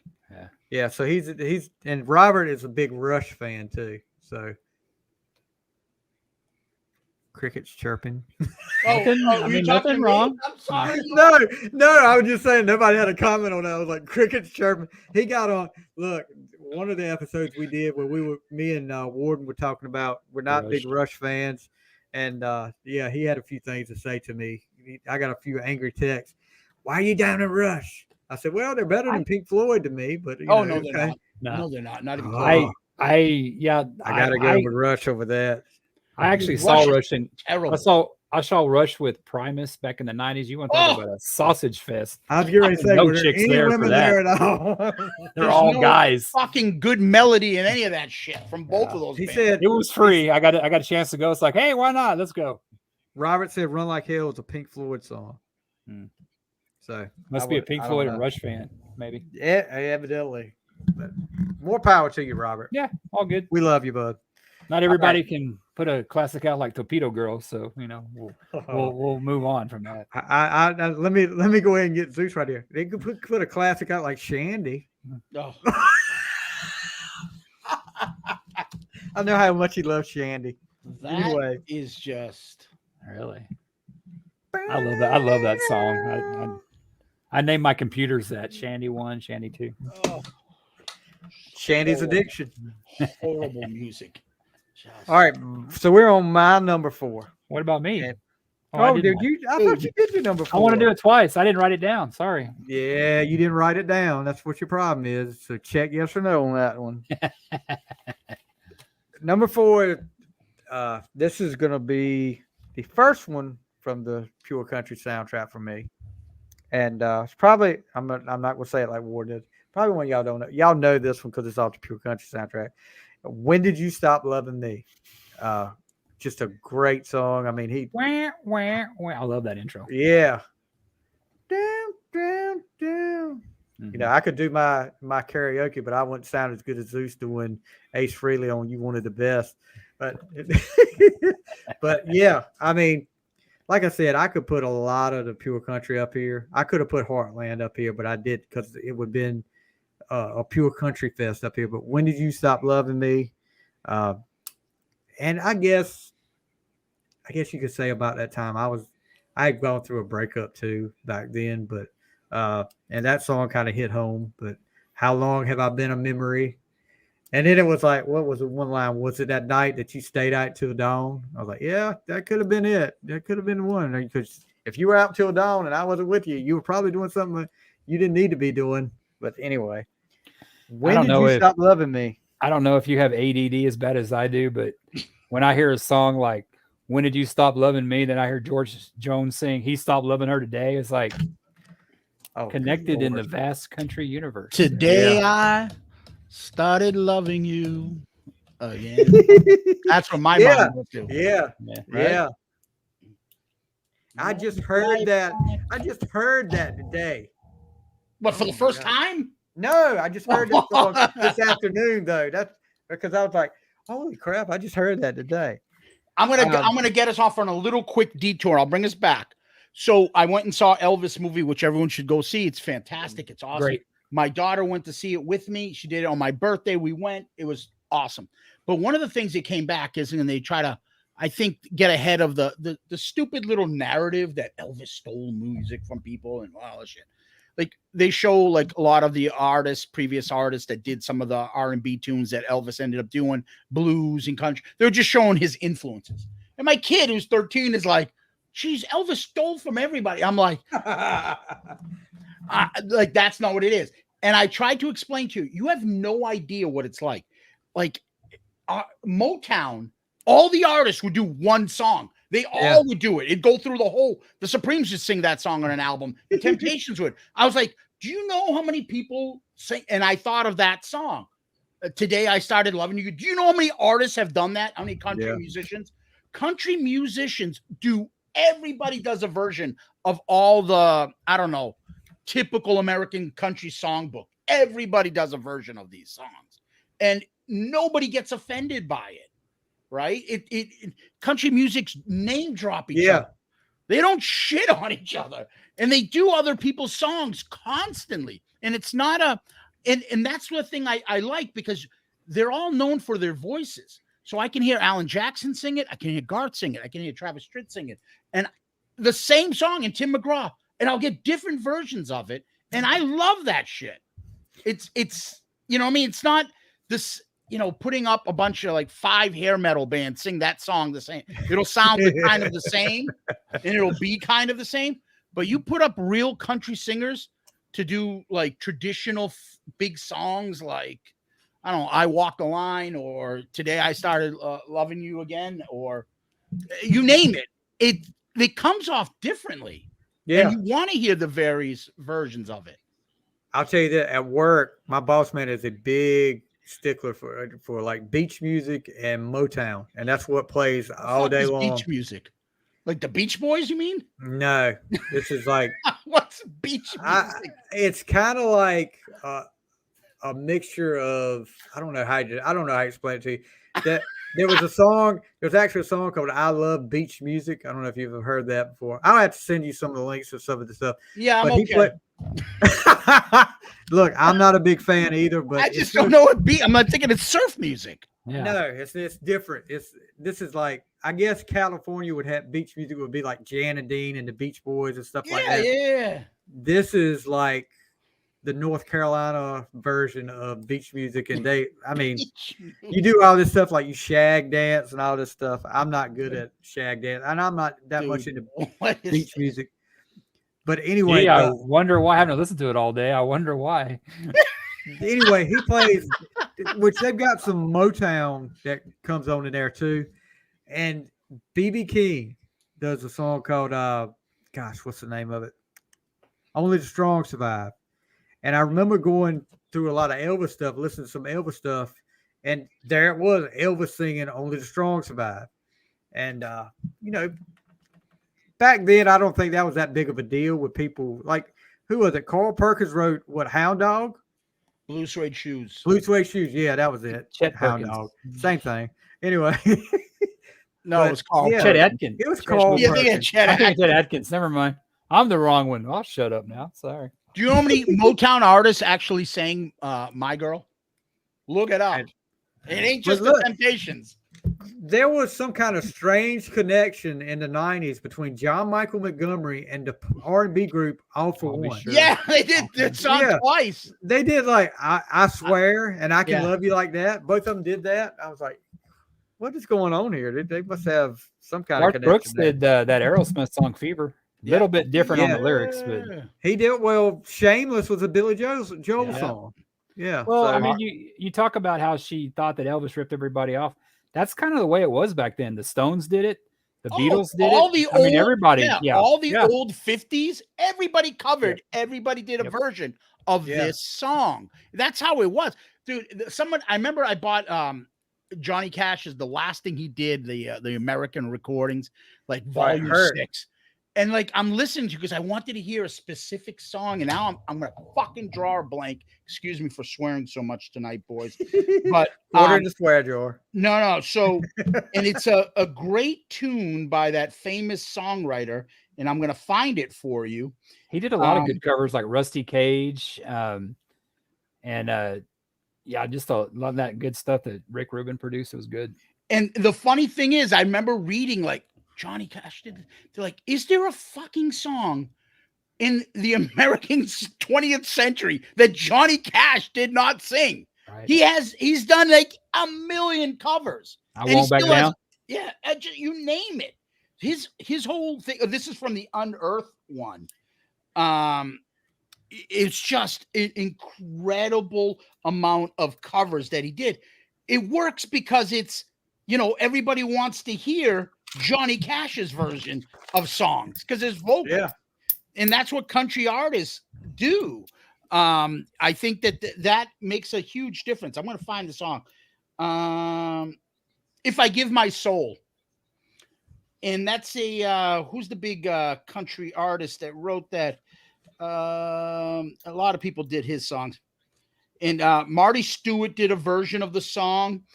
Johnny Cash did a version of the song. And the lyrics are, hold on, and now it's gonna fucking bug me. Billy Joe Shavers, that's who it is. That big famous singer-songwriter. And I'm like, holy shit. So I got the Unearthed box set, Johnny Cash, and I'm looking through this. And I'm like, dude, this is like every big 90s song. Johnny Cash did a version of it. That's why you get Hurt and all the other Page and all that stuff. You're like, holy Christ. But it works. I remember seeing the Hurt video for the first time, and I was like, holy crap, this is freaking awesome here. It's spooky. Yeah, very. Because his wife died like right afterwards. And then right after that, he died. He didn't last much longer. No. I got us way off track. I apologize. Okay, you're fine. You're fine. I loved it. I loved hearing that stuff. Number 3 for you, Zeus. Well, you know me better than that, so. Do you know that one?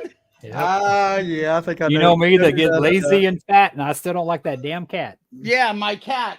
I love that song. Love it. I think it's catchy as all hell. I like how you threw that in. You didn't even. That was good. All right. So Warden, number 3. Okay, like I said, my top 2 are probably my ones that I'm most. My 3 favorite, but I think I changed that now. I think my top 3 are the ones that are solid. So looking at number 3 here, I was like, yeah, this is one that I would almost have play at my funeral.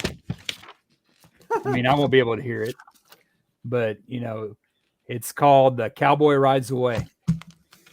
Oh yeah, heart is sinking like the setting sun. I mean, it's a good story. It's kind of like, High Plains Drifter, when you see him walking off. He disappears in High Plains Drifter as a ghost, but I kind of picture that, Clint Eastwood just riding away. And every time I've kind of left the job, I've always kind of sung this to myself. I mean, Cowboy Rides Away.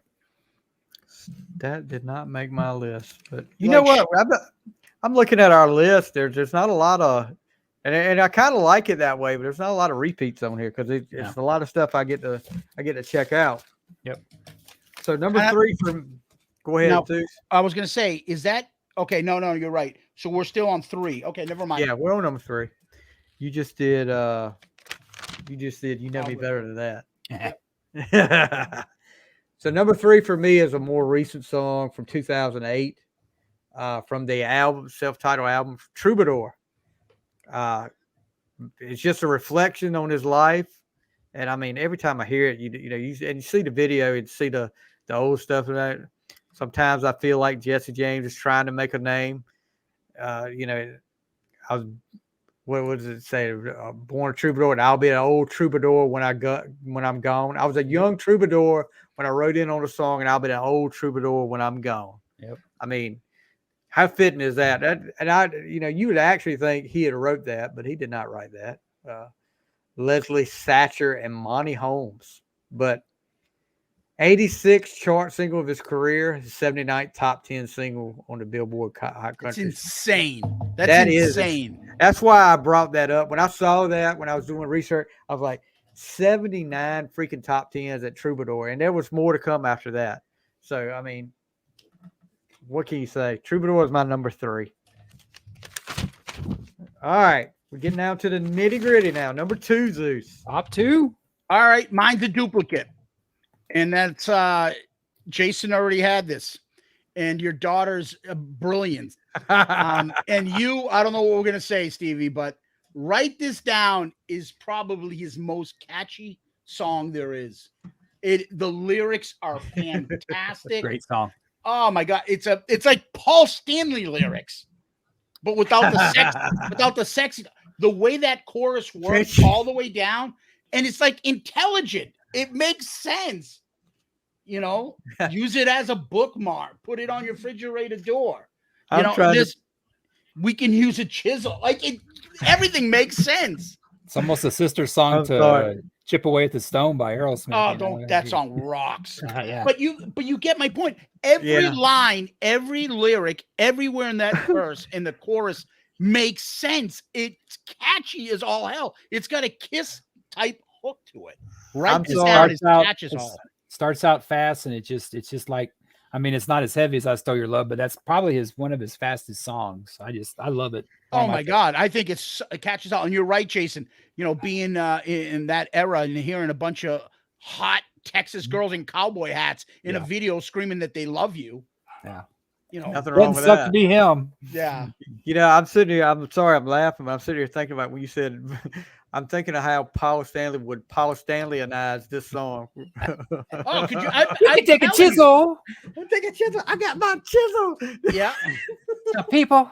I got my chisel of love here. People be reading these words.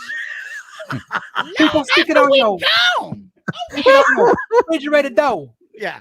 Oh my God. You don't think Kiss could turn that song I know into you. a, I'm just like- sitting there thinking. I'm Oh just my like, God, yeah, that I'm thing sitting would there thinking right what off Paul of Hot in Stanley the would say. Shade?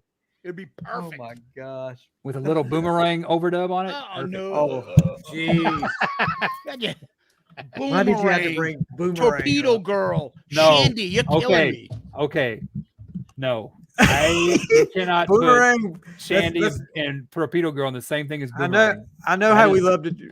Shout it out loud, cat. Oh, look at that. That's Shandy right there. Yeah, no, I call this little kitten Shandy. Look how cute. Right. Oh. Cute.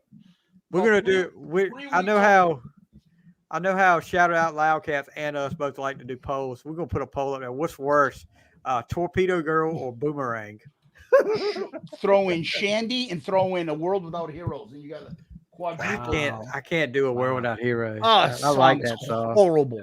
There's I only like two that. good songs on The Elder, and that's one of them. Oh no. What's the other one, Warren? Escape from the Island.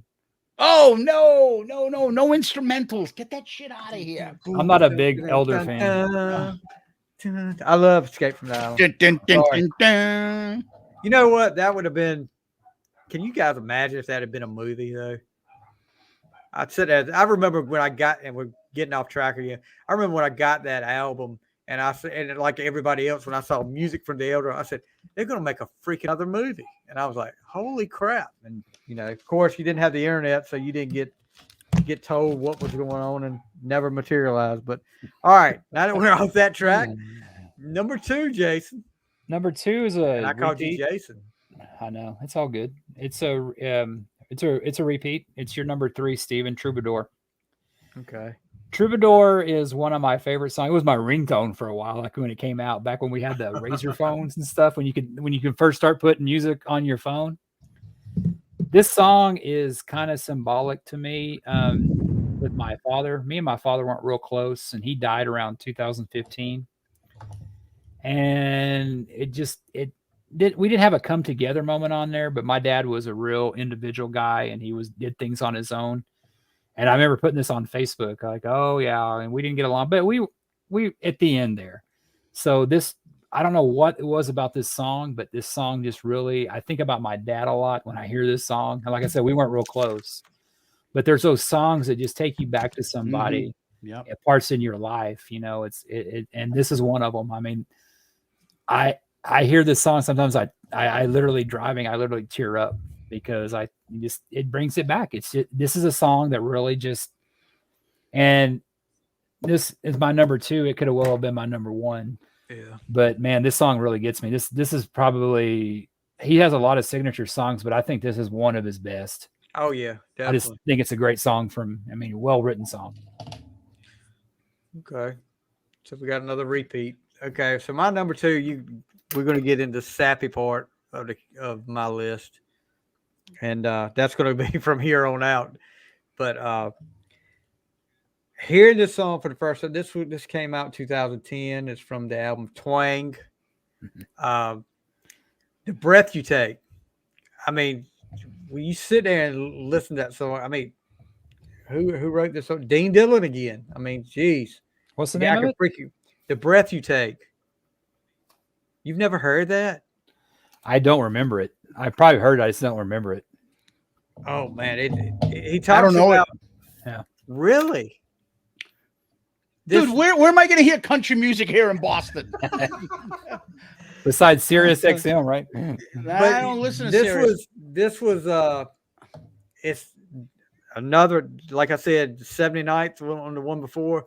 This was the 83rd top 10 hit. He performed it on the CMA Awards. Wow. It received a 2000. How did you guys not hear this? It was Dude, Grammy. 2010 was a long ass time ago, bro. No, this was That's 12 years. nominated. This was nominated for a Grammy.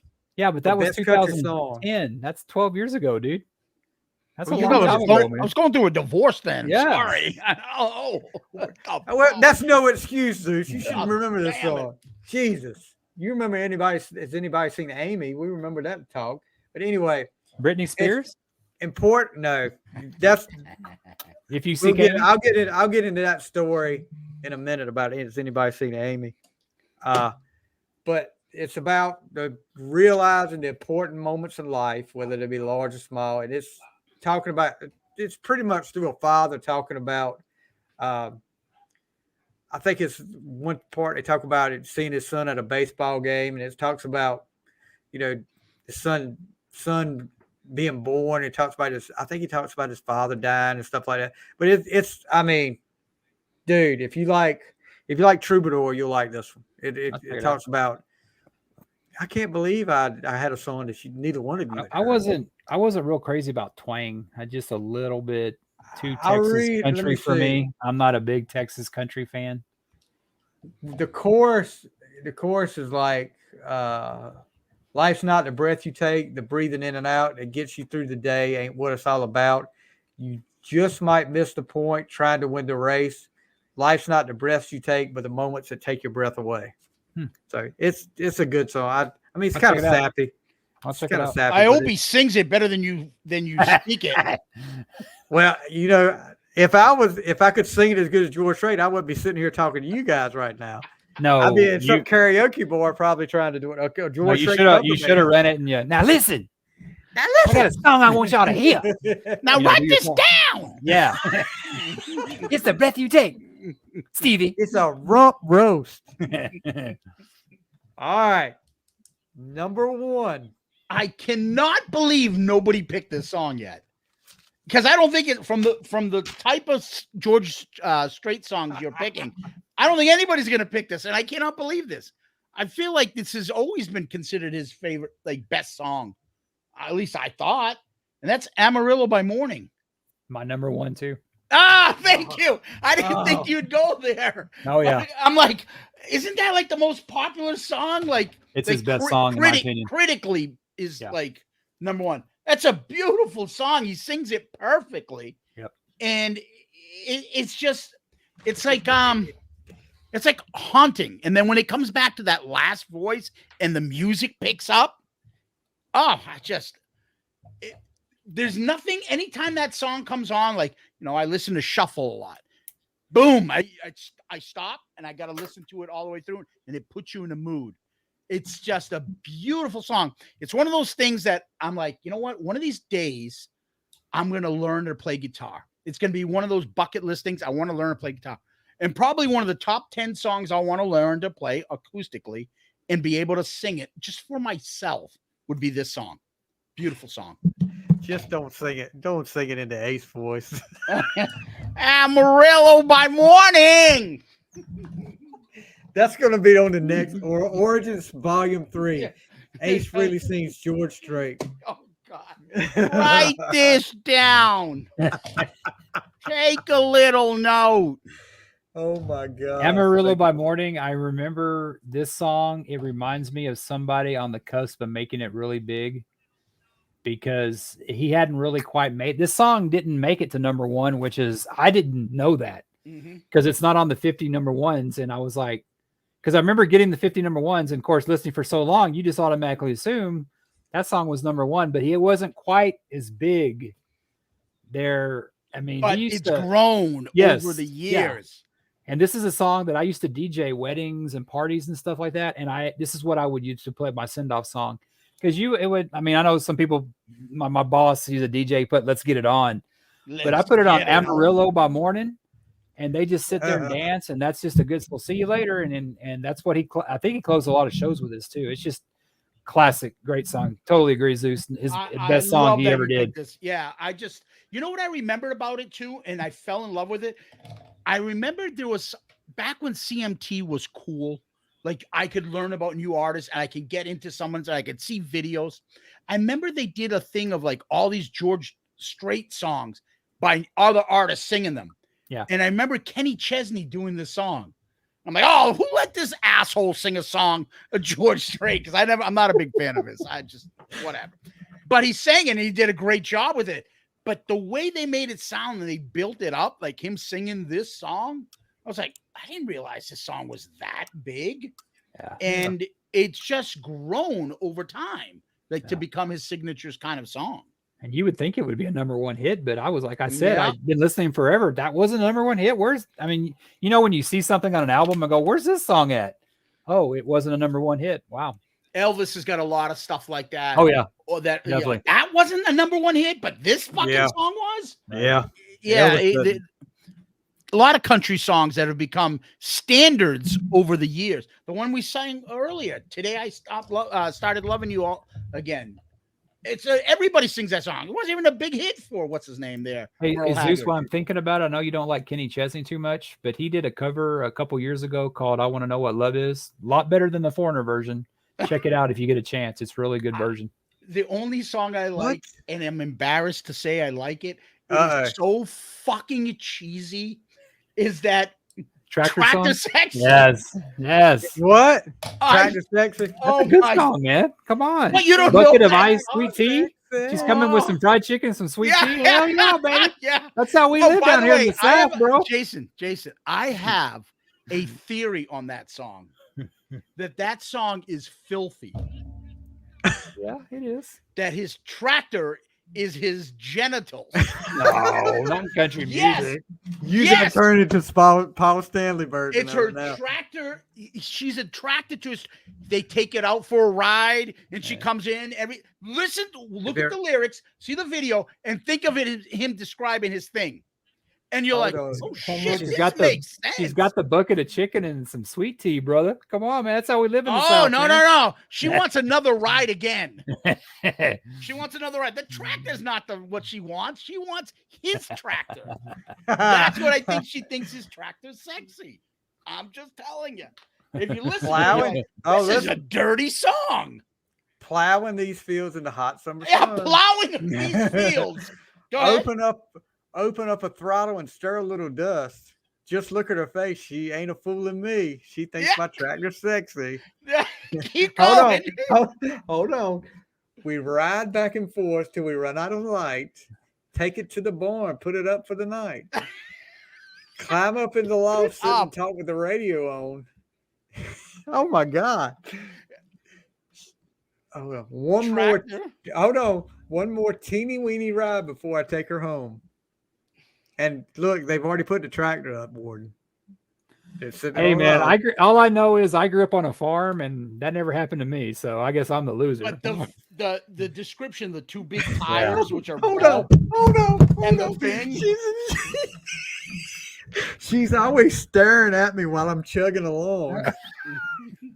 She likes the way it's pulling while we're tilling up the land. He's tilling up her land with his tractor. Tipper Gore's gonna be coming out to this song if she's I'm watching this telling right you, now. it's the dirtiest song. It made such a sweet, innocent song, and just made it into something We turned dirty. But We that turned it into Paul Stanley that version. little twang thing, that thing is catchy as all hell. Yeah. Oh, the I don't know fiddle. any other songs by him, so I can't say whether he's good or not. What He just don't looks you like about cheesy. what don't you I like like about him. Kenny Chesney? He looks cheesy as all fuck. He's got a great voice. He's got some. You like Tim McGraw? I think you'd like. Love Kenny. him. I think Love you'd him. like Kenny. You didn't like the football song Boys of Fall? I don't even know it. Or there's another- Like if There's I didn't another- like an artist, I didn't go. But if I liked need- one thing from you, I bought your discography all the Yeah, way. you need to watch. You need to watch that video. That's a pretty cool There's a video. song called "Don't Blink," which is very good. Oh, yeah. Boys of That's- Summer. I mean, My it's- buddy Tom, who does not like country music, goes to see him all the time. Oh yeah, great. He's I great. remember that. Go and see, and I'd be like, dude, how do you go see him? He's fucking terrible. And then Oh, I would he's say, good. the only song he has is that tractor song. And Nah. I'm like, what song's that? Oh my He God. doesn't perform that anymore or something? That's not a big hit for him? Wow. yeah, he's great. Man. I've never been to see him in concert, so I don't know if he. You what ain't he- He's all of 5'3", man. He's a real little guy. He's a little guy. He's a little guy. Well, no, I saw him, and he's like, he's short. All I know is he got divorced for fraud. Remember that? Renee Zellweger, was that her? Remember when she divorced him? And she didn't just say divorce for irreconcilable differences. She put fraud. And everyone's like, he's gay. like what else would you write fraud? And it was like all sorts of weird shit about him. Nobody ever thought that he could have sobered up and never mind. I don't know what the story was, but this was, way back when. What's that girl that always sings with him now, Ward? I know Zeus doesn't sing. Taylor Swift? No. The one that does You and Tequila Make Me Crazy. What's that girl that sings with him on that? Gosh. You and Tequila. I always thought they were the one with the huge forehead. What's her name? The one that was married to the other idiot that does the voice. No, not her. Not Miranda Lambert. Okay. Oh, that chick will shoot your ass. She'll kick my ass.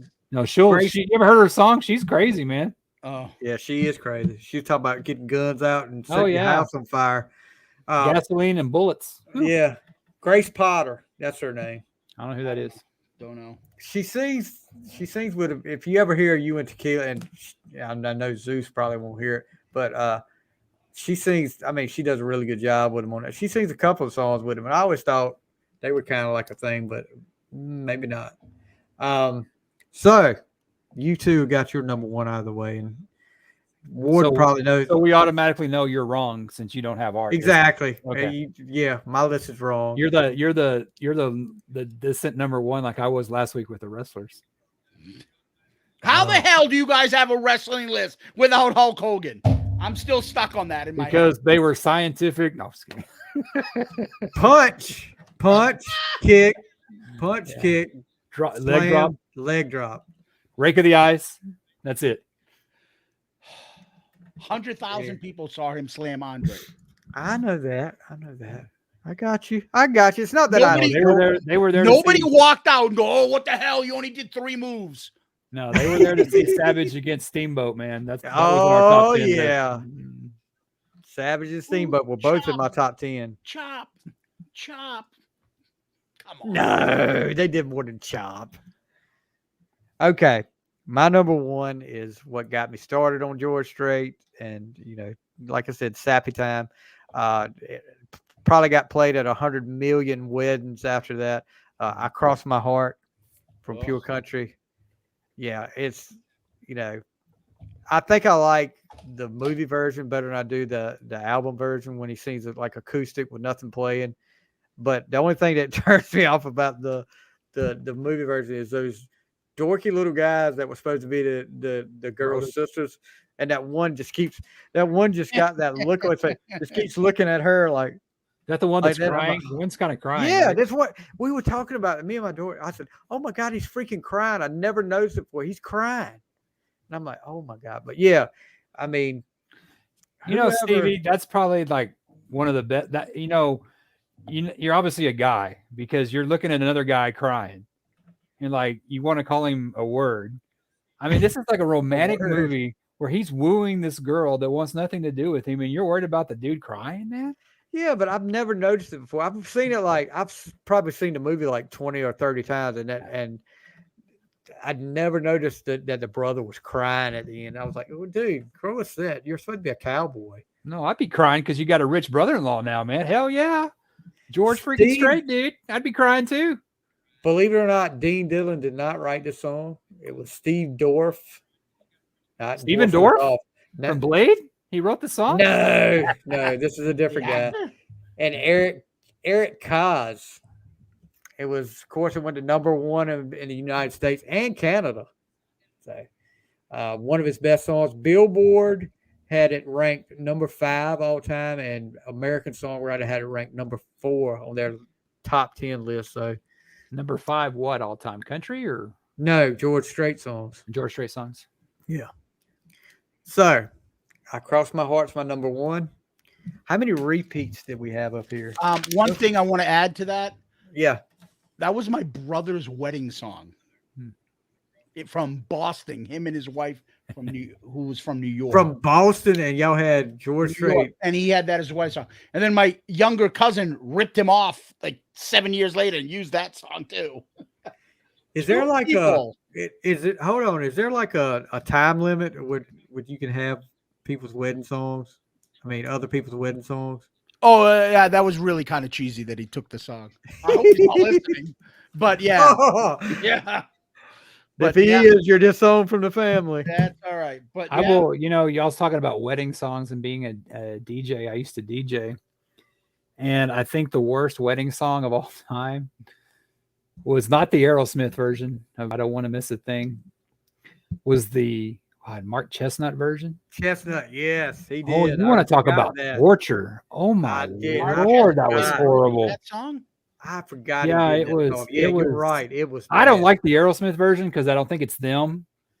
I mean, it's more them than what Kiss did. That was for that movie. And I had a lot of my buddies that never liked Aerosmith. Hey, I like that Aerosmith song. It's like, man, because I love Aerosmith. But yeah, that version that you talk about torture. I mean, that was just it was horrible. Well, speaking of that, of torture with country remaking a rock song, I watched a video the other night with what was that guy? He did it on Country Outlaws. It was like a tribute to Motley Crue. The Home Sweet Home. Who did that? I can't remember the guy's name, but they had Vince Neil guest on it, and I was like, oh, really shouldn't have done that. But Carrie Underwood did a version of that song. It was pretty good. Carrie Underwood's okay. I mean, it wasn't bad. But there's nobody going to get a Home Sweet Home right except Motley Crue. That and the version from Theater Pain. Not the remake. Not the Decade of Decadence is horrible. I hate those keyboards. Like yeah. Anyway, so repeat. All right, honorable mentions. Who's got an honorable mention? Woo! I could go down the list. All right, there's a song called "Wrapped." Do you know that one? I don't know that. Wrapped. It was it became a number 2 hit for him. And my favorite, Kelly Willis, does a version because her husband, Bruce Robinson, wrote it. You're a big Kelly Willis fan. Oh, I love her. And she does it. And when I see her live and she performs it, she always says, yeah, I know I got to do it, but everyone knows the other guy's version and all that stuff. But she does a great job on it. That's one of them. The big one. I'm falling in love. This is the big one. Yeah. Lefty's Gone. I love that song. And I know it's another box set. Yeah, he's a big Lefty Frizzell fan. There's I like his version of Love Bug that he does, the George Jones song. Carrying Your Love With Me was a pretty big song for him. Yeah. Foolhardy Memory. Her Goodbye Hit Me in the Heart. Foolhardy Memory. Nobody in his right mind. Six Pack to Go that he does with Hank Thompson. Remember that one? Drinking Champagne. And another little last thing I'll leave you guys with is if I like a guy's voice, I want to find out if they have a Christmas album. He has 3. Yeah. So of the country artists put out the best Christmas songs. And not only do they do great jobs of traditional stuff, but they always add a song that I'm like, wow, that's a good song. And he has 2, and they're off his middle album. I forget which one that is, but this one called Merry Christmas Wherever You Are, and Noel Leon, where he just kind of tells a story and he's kind of talking, and then there's a little chorus goes on it. Every Christmas, it's on my list. I always play those songs. You don't like his song about Christmas cookies and getting fat eating Christmas cookies? I think that's on his first Christmas album. I don't remember the name, but I remember listening to that when it came out. Yeah, he has 3 of them. I think Toby Keith is right up there. He's got 3 of them, which I all have. You name the artist, I have their Christmas album. But one of the best is Martina McBride's Christmas album. She actually tours on that because it became so popular. Yeah, she played here in Medford, Massachusetts, on a Christmas tour just to do Christmas songs from that album. That's a woman with a great voice. She's got some great songs. Oh, unbelievable. That Timeless album that she does where she sings all the classics is probably a top 5 country album of mine. I fucking love that album. She does such a great job. I think you're talking about Jason. Merry Christmas Straight is his first album. He's got a song on there called Christmas Cookies. He's talking about eating so many Christmas cookies. I mean, I remember listening to that when it came out. So it's like, The one that I um, was talking about is Merry. Yeah, I think it is Merry Christmas wherever you are is the title track. Then, and the other one is Fresh Cut Christmas. So I like he does a that. good job. A couple of mine are Unwound. It's a good song. Mhm. And he does a cover version. I didn't know it was a Merle Haggard version. Seashores of Old Mexico. I didn't know that was a Merle Haggard version, Yeah. but I used to play that on CMT back when it came out, back when I used to play videos. And I just she loved the gringo, my red hair and lingo. I just love that freaking song. And it's kind of funny is because when you're down here and you don't know much Spanish, they often laugh at the gringo, which is white. I mean, you're pretty much a white person. Yeah. So that one really hit with me, but I mean, so many songs. I mean, I had to take 2 or 3 weeks to listen to this. I couldn't come up with it as fast. I'm not as good as Zeus was with this, but I had to, I mean, it took me a while because I mean, there was some and a couple on there that I had to axe, and I was like, man, that should make any, but you know, we do this in 2 months and my 4 through 10 will change. Yeah. Yeah. That's common. Yeah. Yep. So I had, write this down was my one of my honorable mentions, of course. I Saw God Today. Good song. Yeah. Blue Clear Sky. Yep. I'd like to have that one back, which we talked about a little bit earlier. Yes. And this one almost made my list. And another kind of sappy song from Pure Country, Last in Love. For some reason, when that song comes on, the first time I heard it, I was like, holy crap. I don't know what it's the sound of it or something like that. He does a great job with Last in Love. It's just, and you know, like I said, I'm a sucker for a ballad, and that was a good one. It's right there with Across My Heart. I think one song that I would probably say I don't like by George Strait because it's too damn sad is Today My World Slipped Away. Talking about getting the worst. What you talk about, man? Bring out the. Woo, that's a tough one. That's just one that they decided when they wrote it. They said, "Let's see how depressed we can make somebody on this song." It did the job. Yeah, well, it'll do it. I know we talked about doing a George Jones one. You can do a different George Jones. You could do top 10. I'm gonna fucking commit suicide if I hear this song one more time.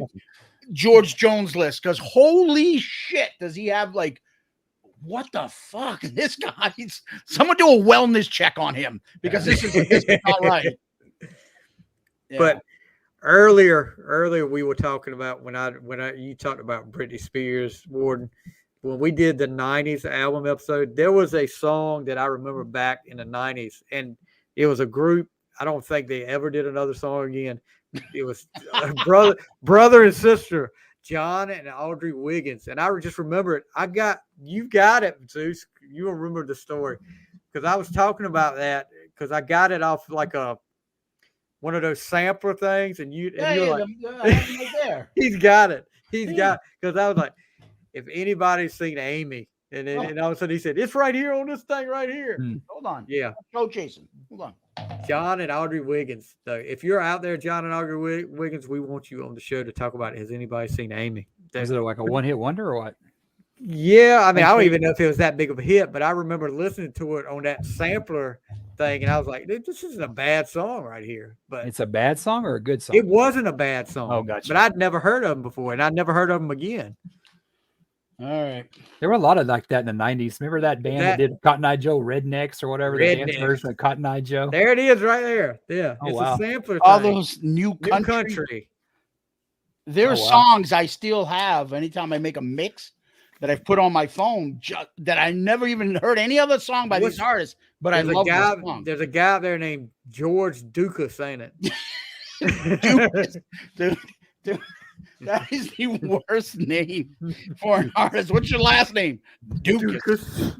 Yeah, I remember when I was like, why did they change that name?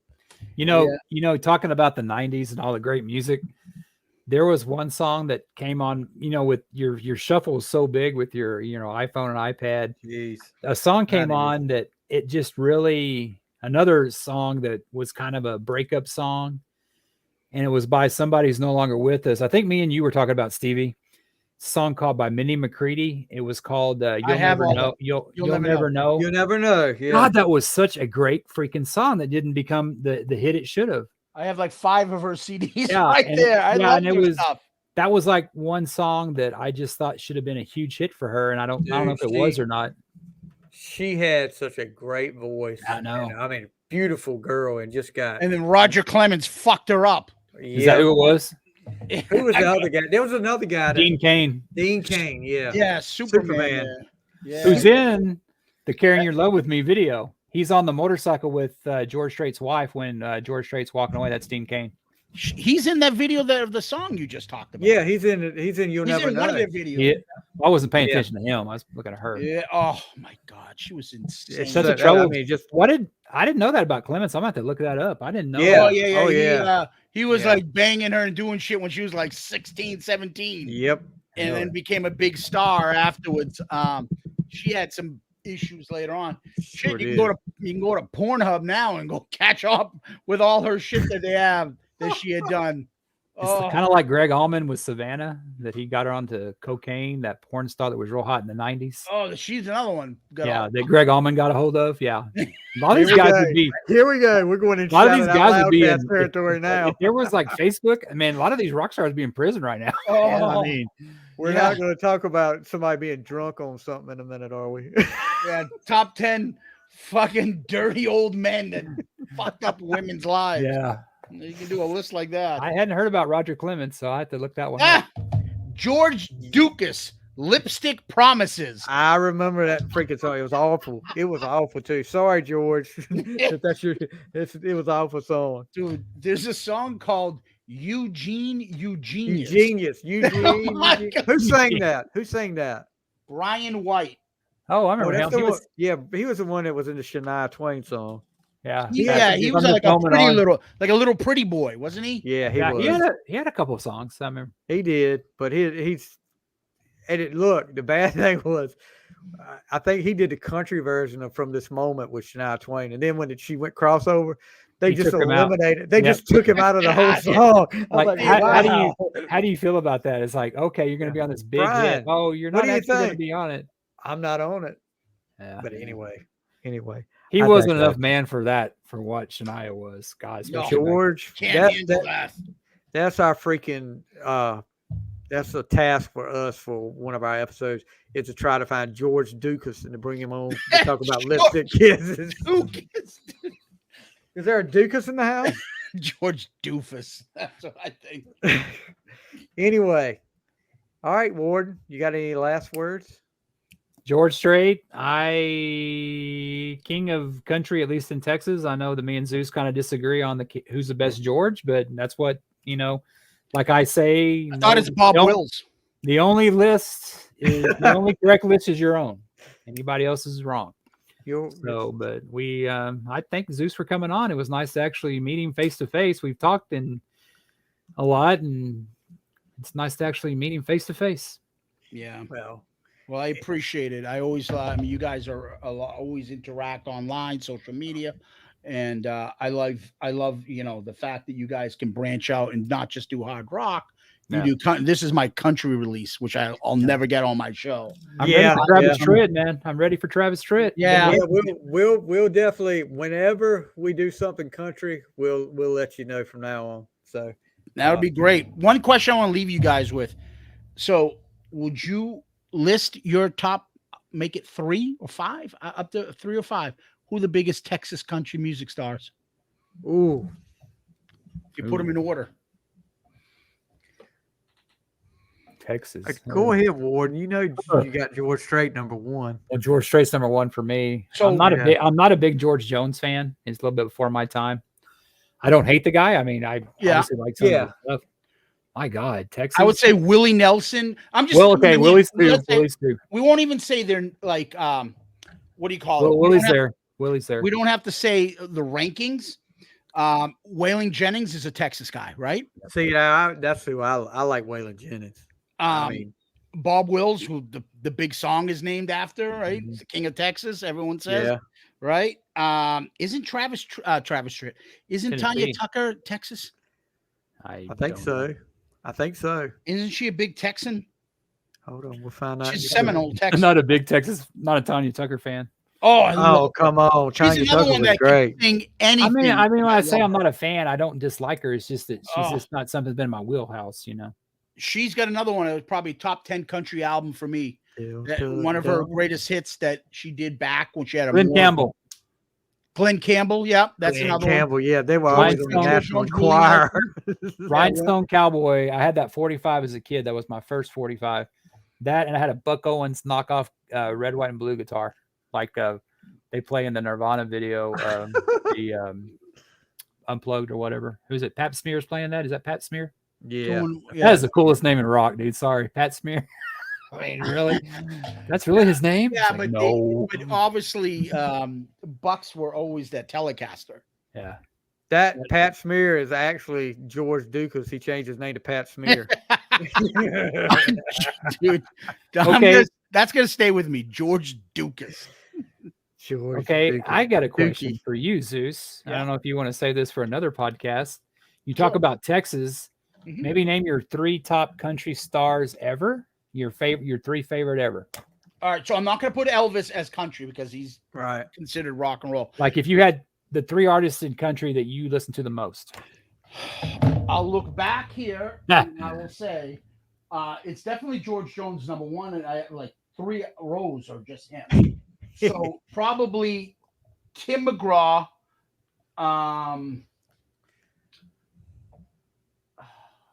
Garth. Patty Loveless. Really? Yeah. I can listen to her sing the phone book. Geez, I don't know. I could say Travis Tritt. I can say. Yeah, if you just had to pick 3, I guess, kind of. I mean, God, I mean, I'm not sure, but it's That's funny tough. because you could go by like how many albums of theirs, or if I took the top 10 songs from some of these artists and put it up against these other people's 10 songs. Right. I don't know. That'd be tough. Tanya Tucker, Martina McBride. Stevie. What do you guys think about Alison Krauss? I don't listen. Krause. Oh, Robert God. Plant loves her. I know, and that's No. why I should, but I never listened to her other than She "Oh is- Brother, Where Art Thou?" That I only I know love Whiskey that Lullaby. song. That's the She only did, one I know. Whiskey She Lullaby. did some Keith Whitley covers. When Whiskey You Say Lullaby. Nothing at all. Yeah, Whiskey Lullaby. She did that with Brad Brad Paisley. Paisley. But Speaking of hot women, his ex-wife, woo! Who's Oh, his is ex-wife? it X now? Well, she's not ex. He died. Lori Morgan. Right? Oh, I thought at first I good thought you were talking God. about Brad Paisley. I was like, oh, wait a minute. No, Lori no, Morgan. no. Oh, Lori Morgan is everybody's ex-wife. Yeah. I mean, Um, what was that guy's Not Troy name? Aikman. He didn't marry her. yeah, but he banged her in the back of a limo. Yeah, but he dumped her because she couldn't have kids. Oh, is that what it was? Oh, jeez. Because Keith Whitley got her tubes tied and he was with them and she could never Listen have to all kids. this That's why they shit I'm dumped her. learning here. Yeah. What was the name of that guy? God, George Stevie, Duke. Sammy Kershaw. Oh, I got all his albums Yeah. too. I love his. Stevie, I want to He hear was your with her. 3. I want to hear your top 3. If you had to Jeez, pick too, 3. I couldn't do it right now, bud. Because it's Not too even hard. 3 that you're listening to, like you would maybe not all time. I'd say like Tim McGraw, George Strait, probably Travis Tritt. all right. Yeah, Mine, George Strait. maybe Obviously. I'd have to throw. And Garth. I don't know what you call Garth now. I mean, everybody wants to listen to Garth, but I think mine are George Strait. My other one is, I don't know if you guys are familiar with him, Gary Allen. yeah, He is kind of he's more of rock country. he He's just Cal came out with a new Bakersfield album. boy. Yeah, Gary Allen. And my third one is got to be Dwight Yoakam. Oh, I yes, love thank Dwight. you. Yeah, I would probably put him in my top 3. Dwight I love Yoakam. Dwight. I should have looked at the back. Love Somebody him. told- I somebody was- remember we were me and Love him. my buddy that got me into Dwight. He when I heard Ain't That Lonesome Yet, Yeah, and I remember this time, and my buddy was like, God, that is a horrible album. I think it's his best album. that is. I yeah. love every freaking song. That's a Like great Wild album. Ride. I love that album. But yeah, Dwight's up Dude, there. if we do a Dwight Yoakam, we have to do top 20. Yeah. There's Oh, no I agree. way I would be able to do 10. Well, we're already Love talking. Let me ask you this now, Zeus. We're already talking about doing an Elvis. Mm-hmm. So if you're up for that, we'd love to have you back on for Elvis. Yeah, top I 10. mean, every song I would pick would be nothing that you guys would have. It'd be some stupid show tune that I like from one of his Well, there movies. ain't nothing wrong with that. Look, let me tell It's you, kind of like dude. me today. Like me today, y'all. A lot of my stuff y'all didn't, pick. Yeah, That's what's great about lists. I could do this all day with Elvis, but I would probably pick all obscure shit. I don't know. let We me could have tell to do you, a top 20 for Elvis. I think Elvis deserves a little bit more than top 10. I think every Saturday I was made to listen to Elvis by my mom. She would blast it on another album, and it would be a different one every week. She would blast it while she was cleaning, and I said, "All right, it's Kiss time now." But yeah, she was a bit. So I probably have heard of some of those songs that you're talking about. I've gone down an Elvis rabbit hole many times to listen to stuff like that. I'll tell you a good story about Elvis if we do it.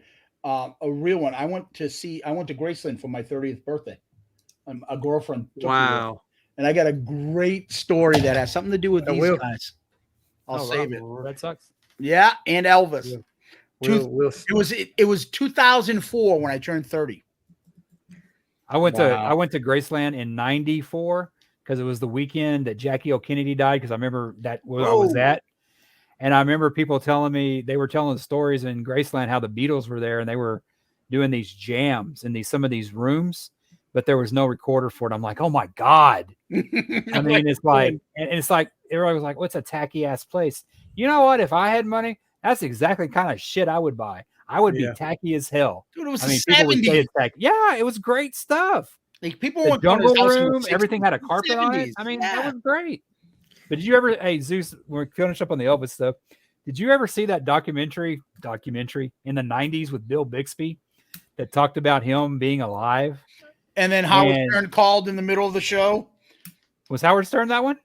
Howard Stern's flunkies called in the middle of the show and did a Baba Booey to him live on the air. Oh, that wasn't OJ with the car chase? Oh, they did that. Well, they did it to a bunch of stuff. Yeah. They did a bunch of stuff. But this was a documentary that they had a video of because I sent it away and got it.